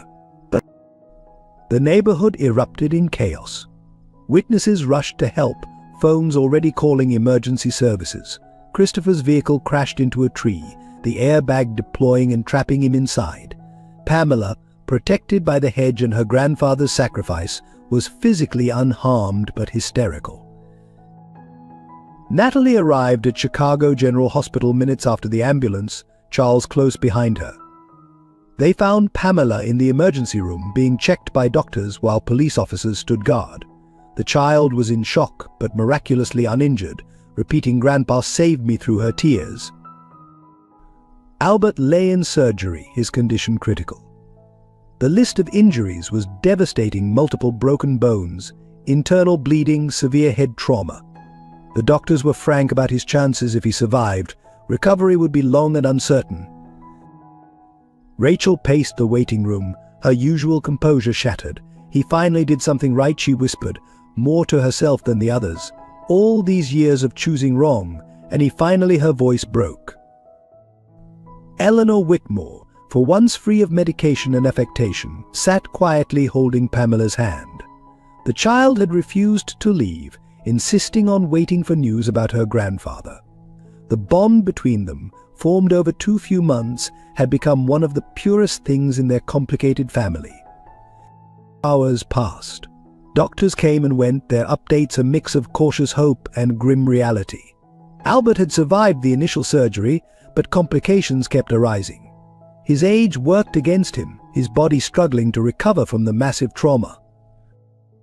When he finally stabilized enough for visitors, Natalie went in first. The sight of Albert, the powerful figure who had dominated Chicago society for decades, now broken and small in the hospital bed, brought unexpected tears to her eyes. "I forgive you," she whispered, taking his hand carefully around the IV lines. "Mom would want me to, and Pamela needs her grandfather." Albert's eyes flickered open briefly. Through cracked lips, he managed to whisper, "Worth it. Protecting her. Should have protected you both." Outside the ICU, Christopher Bennett sat in police custody, his bail revoked. His attempt to harm Pamela had revealed the true depths of his madness. The man who had destroyed so many lives with calculated precision had finally lost control completely. Charles handled the press, keeping reporters away from the hospital while managing the story that would inevitably break. The headlines would be sensational: Whitmore patriarch saves granddaughter from attempted murder, disgraced doctor attacks child in revenge plot. But the real story was quieter, more profound. In those crucial seconds on the sidewalk, Albert Whitmore had finally chosen love over appearances, family over reputation. His sacrifice marked the end of an era, not just for the Whitmore dynasty, but for a society built on maintaining facades at any cost. As night fell over Chicago, Pamela finally slept in her mother's arms, exhausted by trauma and tears. Rachel maintained her vigil by her father's bedside, while Eleanor found unexpected strength in caring for her granddaughter. Charles coordinated with security, lawyers, and medical staff, his efficiency masking his deep concern for the family he had grown to love. And in the ICU, monitors beeped steadily, marking each precious heartbeat of a man who had finally discovered what truly mattered, not in boardrooms or society galas, but in the simple, profound act of protecting a child who called him Grandpa. The hospital chapel offered little comfort as Natalie finally allowed herself to break. 3 days of maintaining strength for Pamela, of handling police statements and hospital procedures, of watching Albert fight for his life. It all crashed over her like a tidal wave. "I can't do this anymore," she whispered to the empty room, her voice cracking. "Mom, I need you. I need your strength." I need her words dissolved into deep, racking sobs that echoed off the chapel walls. The weight of everything pressed down at once: Helen's suicide, years of homelessness, Christopher's betrayal, the Whitmore family revelations, and now Albert's sacrifice. Each breath felt like drowning, each heartbeat an exercise in pain. Charles found her there, curled into herself in the last pew. He'd never seen her like this, not during the custody battles, not through the public humiliation, not even when she'd read Helen's final letter. This was something deeper, a fundamental shattering of her carefully maintained composure. "Everyone who tries to protect me gets hurt," she managed between sobs. "Mom died thinking she'd failed me. Now Albert. I should have stayed away, should have kept running, should have." Charles knelt beside her, pulling her into his arms as she broke down completely. Her fingers clutched his suit jacket, tears soaking through to his shirt, but he held on as years of suppressed grief and trauma poured out. "I'm so tired," she whispered against his chest. "Tired of being strong, tired of fighting, tired of watching people sacrifice themselves for me. Pamela deserves better than this chaos, this constant danger." The chapel door opened quietly as Rachel entered, stopping short at the scene before her. The sight of her sister's breakdown stripped away the last of her own defenses. Without a word, she sat on Natalie's other side, taking her hand.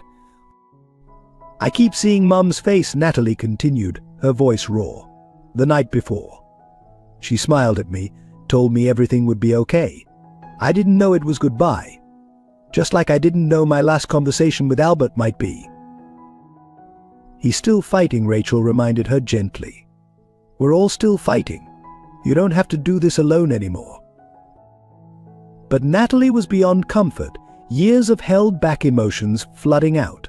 She spoke of nights spent protecting Pamela from the cold, of the shame of accepting charity, of watching her dreams of becoming a doctor slip away. Each confession seemed to wound her anew. "I don't know who I am anymore," she admitted. Natalie Matthews, the homeless mother.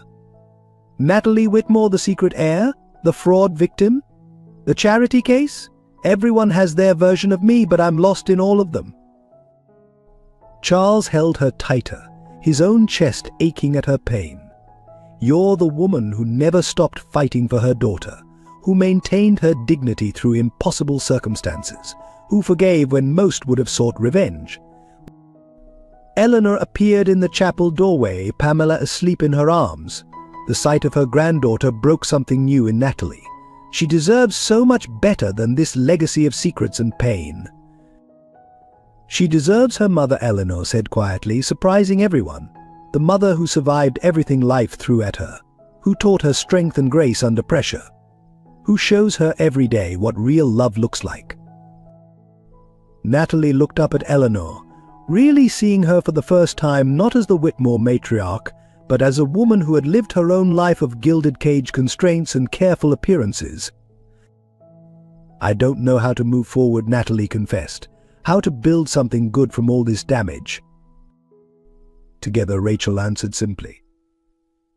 "We do it together.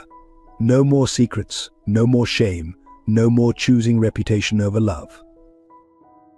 As if in response, Pamela stirred in Eleanor's arms, reaching sleepily for her mother. Natalie took her daughter, holding her close as fresh tears fell not of breakdown now, but of something like release. The chapel held them all in its quiet embrace, Charles steady and protective, Rachel finally allowing herself to be a sister, Eleanor watching her fractured family begin to heal, and Natalie at last letting go of the weight she'd carried alone for so long. Tomorrow would bring new challenges: Albert's recovery, Christopher's trial, society's judgment.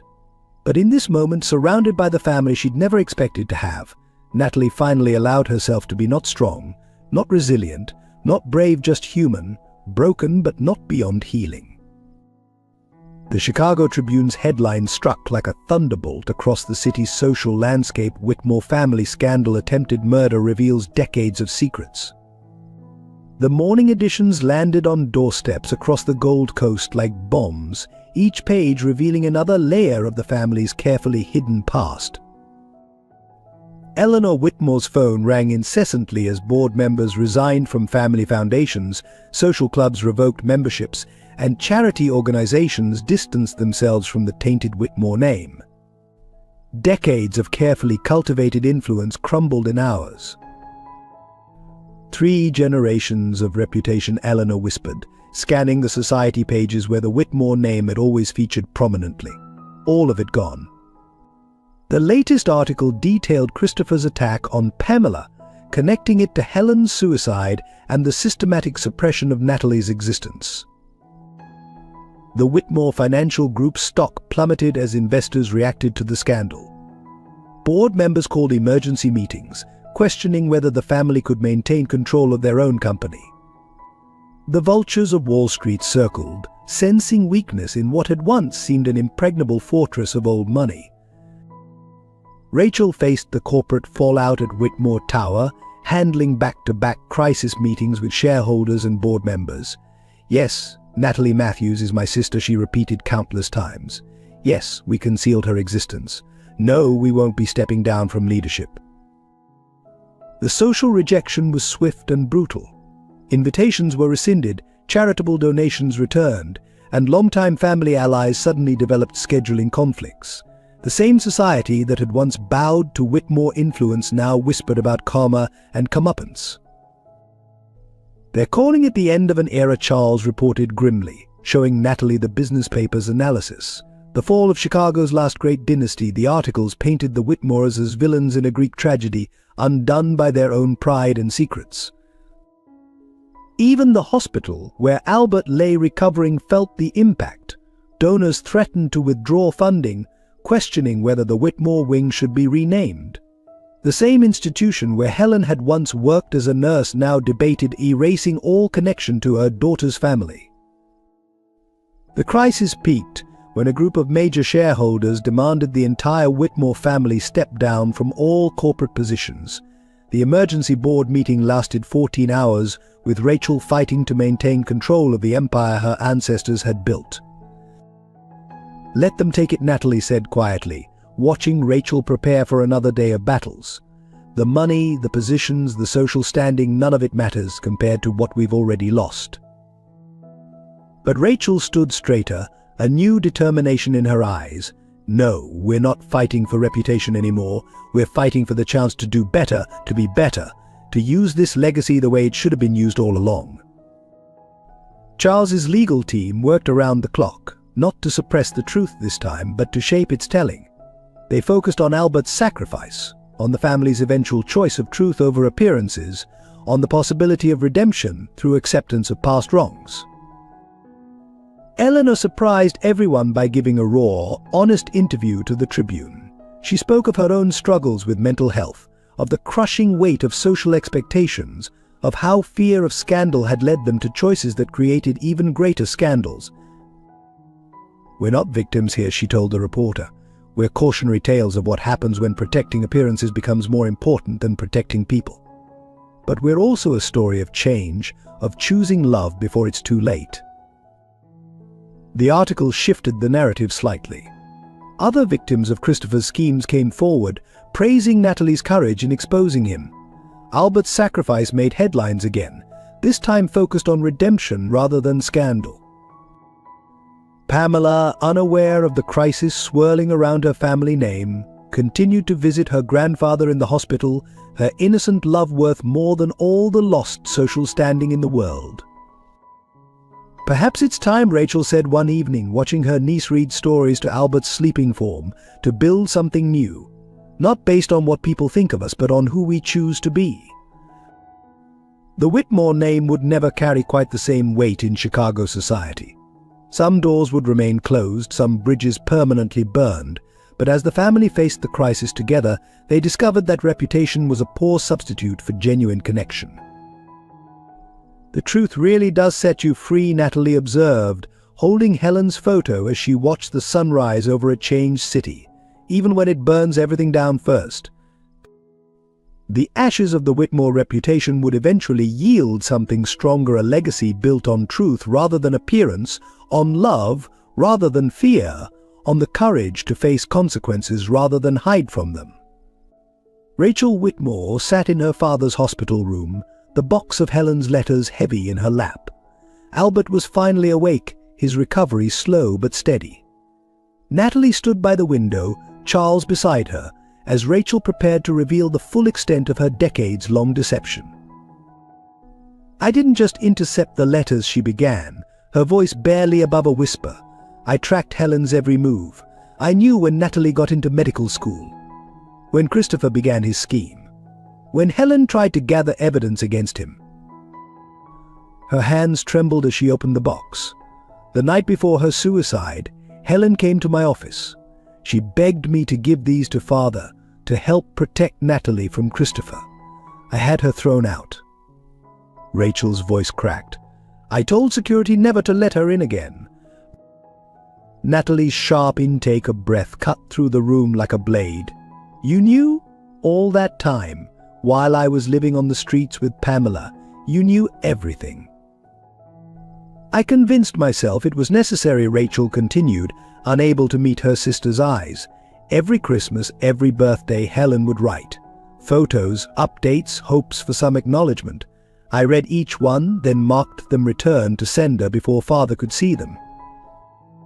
She pulled out a stack of photographs: Natalie's graduation, her white coat ceremony at medical school, moments that should have been shared with family.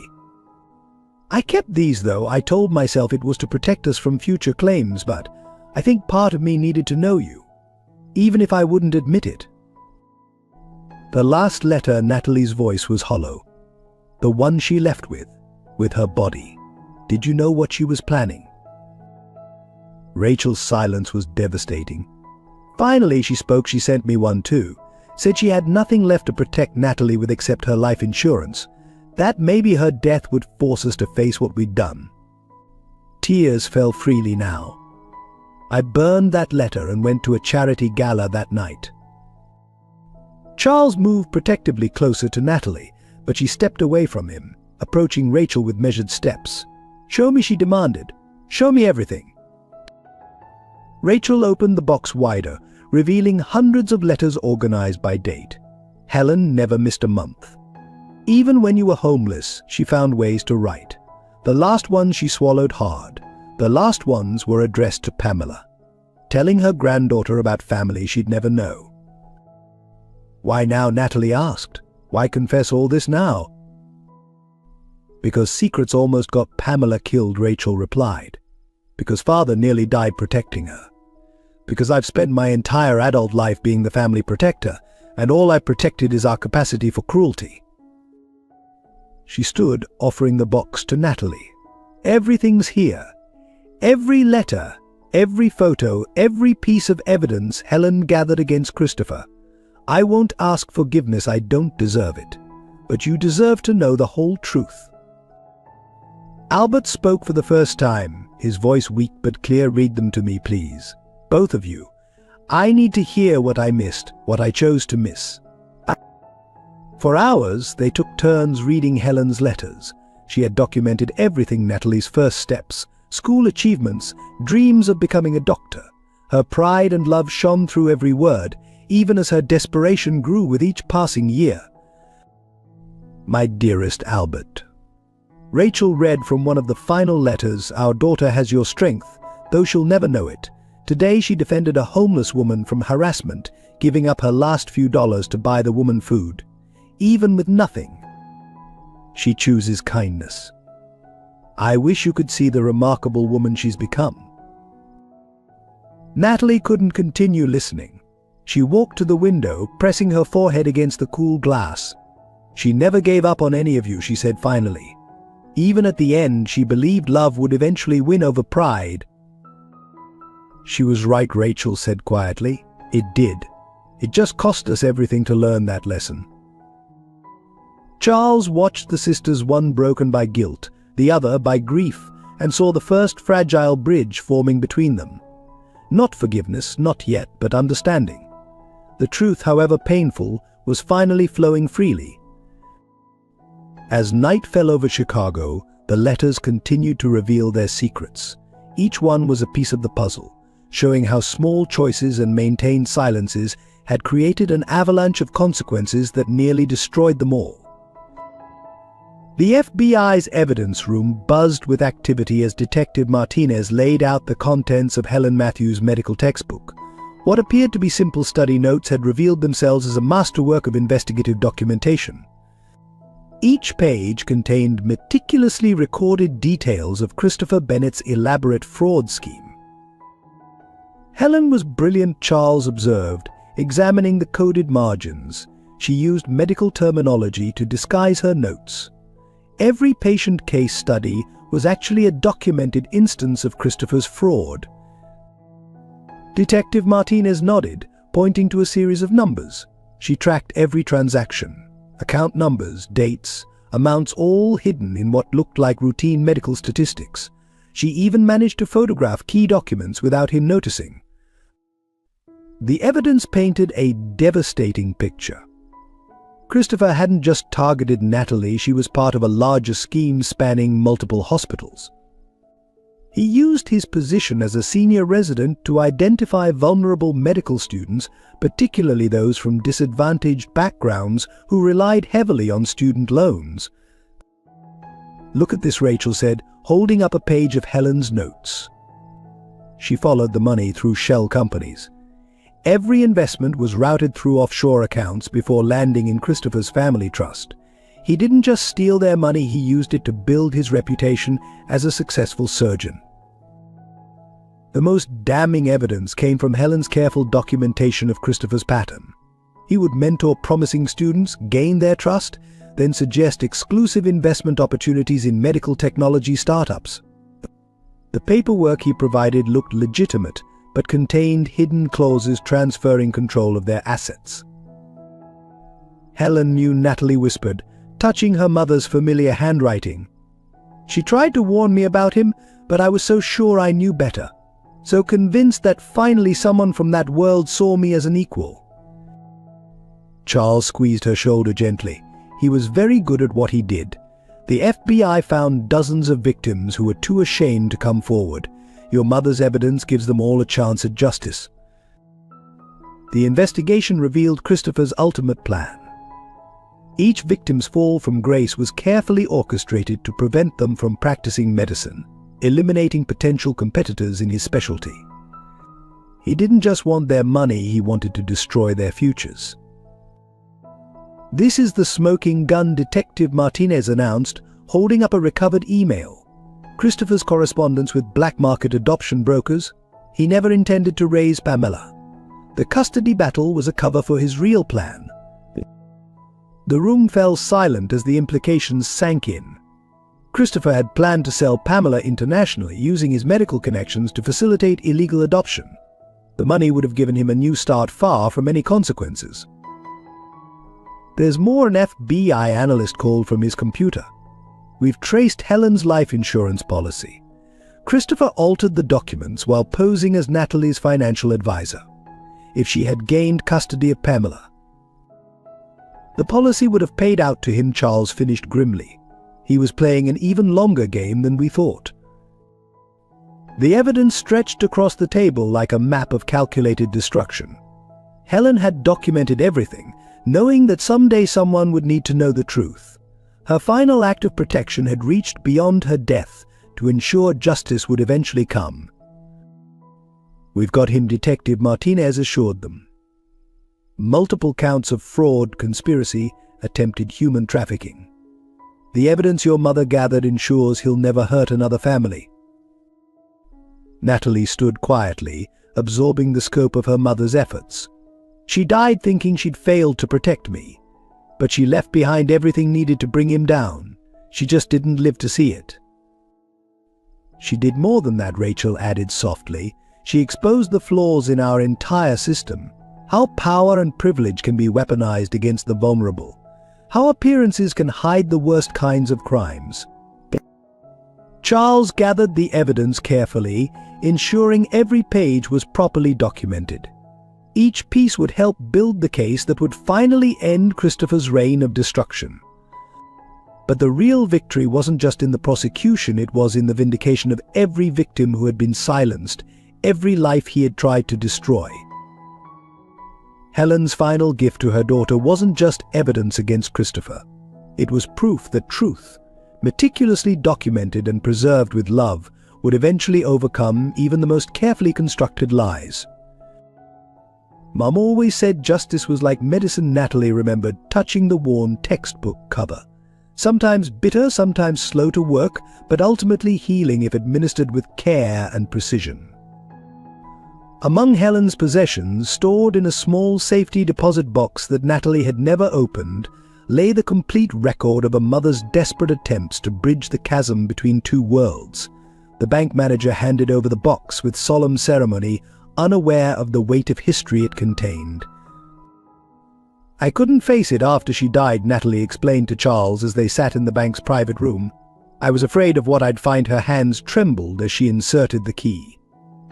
Inside, organized with Helen's characteristic precision, were copies of every letter she'd sent to Albert, along with a detailed diary of her attempts to reach the Whitmore family.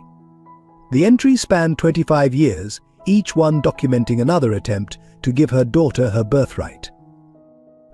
"June 15th, 1999, Natalie read aloud. "Waited outside Whitmore Tower for 3 hours. Security refused to let me up. Told Albert's secretary it was about his daughter. She said he had only one child, Rachel." Her voice cracked on her sister's name. The diary revealed Helen's extraordinary persistence. She had attended charity events where she knew Albert would be present, only to be turned away. She'd written to family members, lawyers, even Eleanor's doctors, trying to find someone who would listen. October 3rd, 2005, Charles read from another entry. "Natalie received her medical school acceptance today. Sent photos to Albert's office. Rachel intercepted them again. Sometimes I think she's the only one who knows our letters exist." The most heartbreaking entries detailed Helen's attempts to protect Natalie from Christopher. She had recognized the danger early, investigating him thoroughly. When she discovered his pattern of fraud, she tried desperately to warn the Whitmores. December 20th, 2021, Natalie continued, tears falling freely. "Christopher's scheme is worse than I imagined. Tried to reach Rachel directly. She's on the hospital board now. Her assistant said she's not interested in unsubstantiated allegations from former employees." The final entries were different, desperate, knowing time was running out. Helen had discovered she was dying, her heart weakened by years of stress and struggle. Her last attempts to reach Albert became more urgent, more direct. January 15th, 2022. Went to the Whitmore house today. Eleanor saw me through the window but turned away. Left Natalie's medical school graduation photo in their mailbox. Found it torn up on the sidewalk later. The last entry, dated the day before her death, was addressed directly to Natalie, my darling daughter. I've tried everything I know to give you the family you deserve. The evidence against Christopher is in your old textbook. The truth about your father is in these pages. I hope someday they'll realize what they lost by choosing pride over love. Never doubt that you were worth every attempt, every rejection, every moment of hope and heartbreak. You are the best of both worlds, my heart and Albert's strength.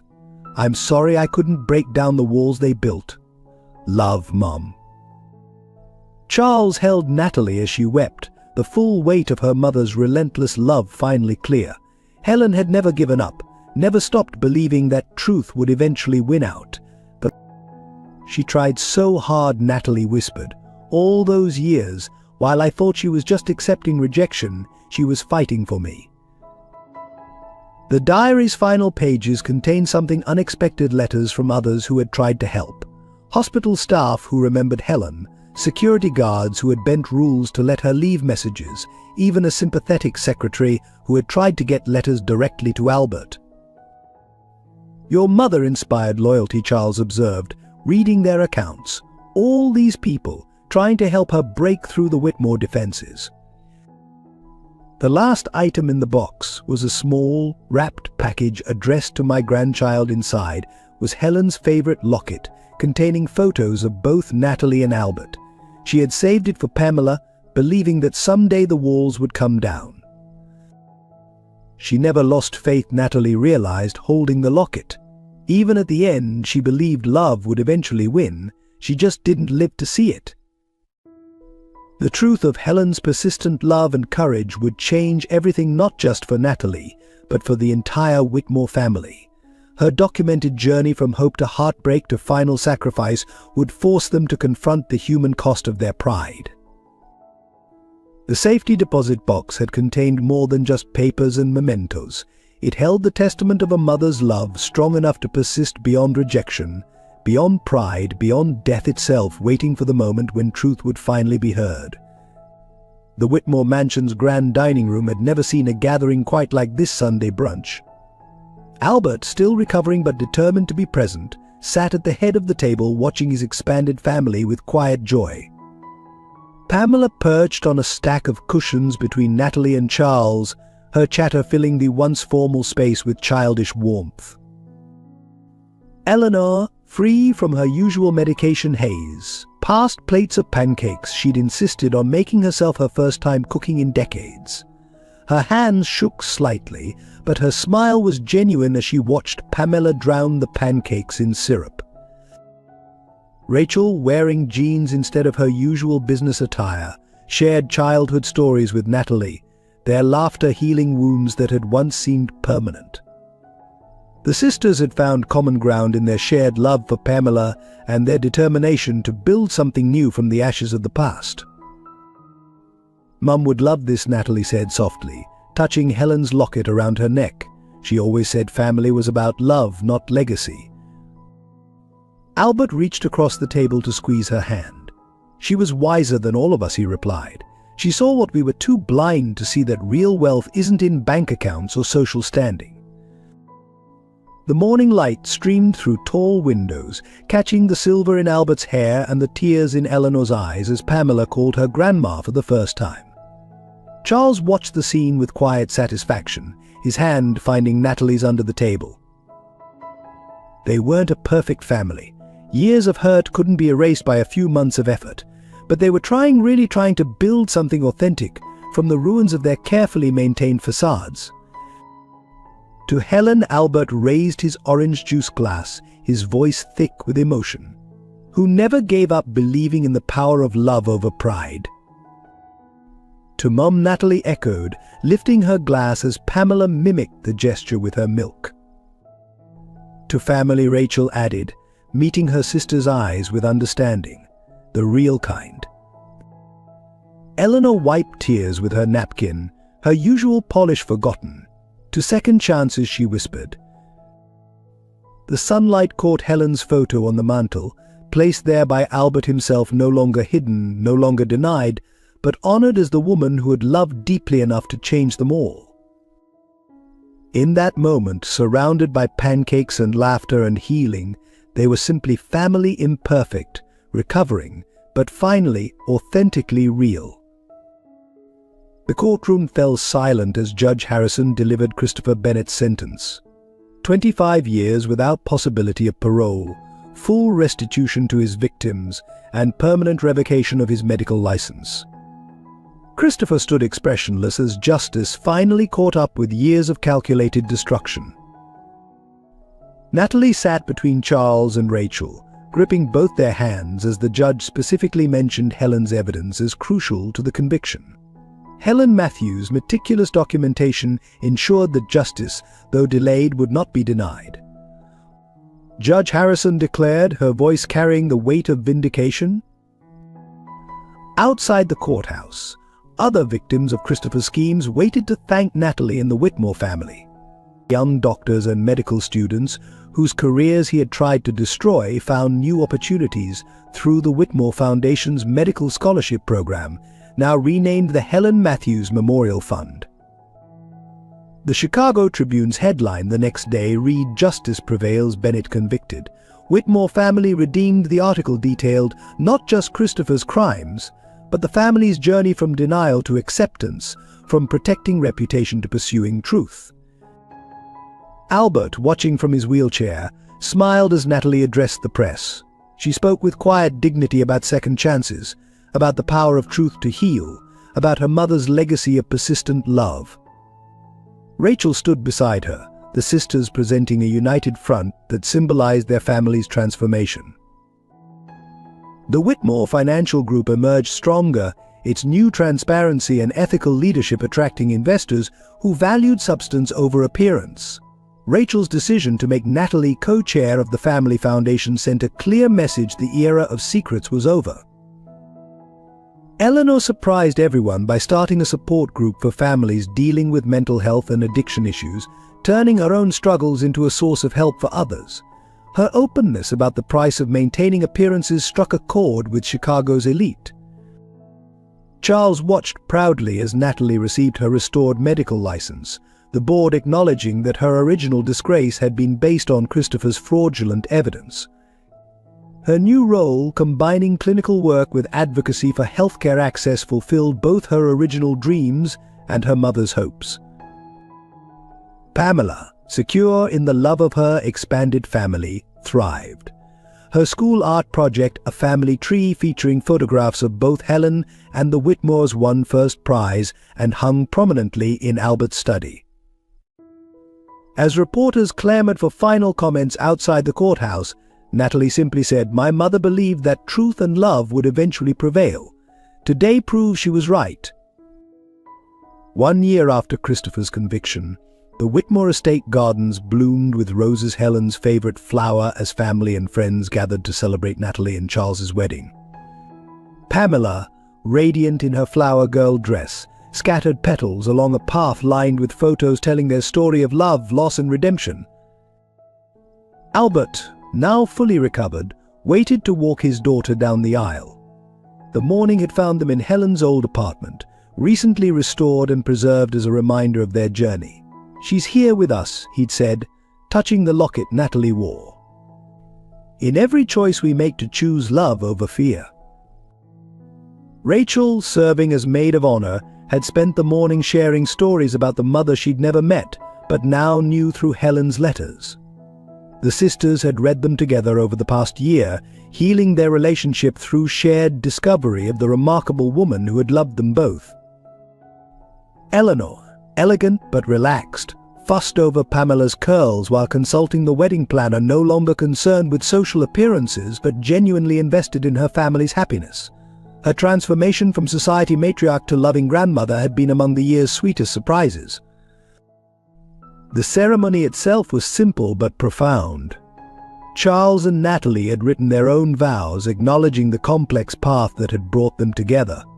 "Love isn't about perfect beginnings," Charles said, his voice carrying across the garden. "It's about choosing each other through every ending and beginning that follows." Pamela joined them for the final blessing, the three of them lighting a candle in Helen's memory.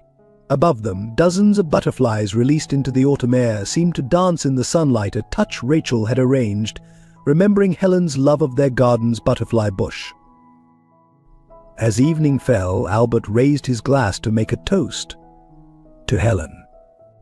He began, who taught us that real love persists beyond rejection, beyond pride, beyond death itself.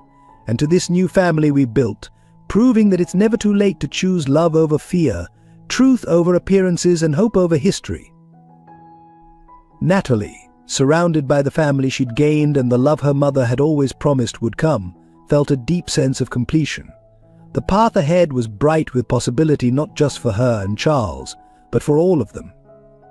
They had learned the hardest and most beautiful lesson, that true happiness comes not from maintaining perfect appearances, but from the courage to be authentically, imperfectly, powerfully real. If this story of love, redemption, and family touched your heart, please take a moment to share your thoughts in the comments below. We'd love to hear how this tale resonated with you and your own experiences. Your support means the world to us. Subscribe to our channel to join our storytelling community and never miss another moving narrative. Help us spread these messages of hope by sharing this video with friends and family who might need it. Don't forget to hit that like button if this story moved you. Together we're building a space where powerful stories can touch hearts and change lives.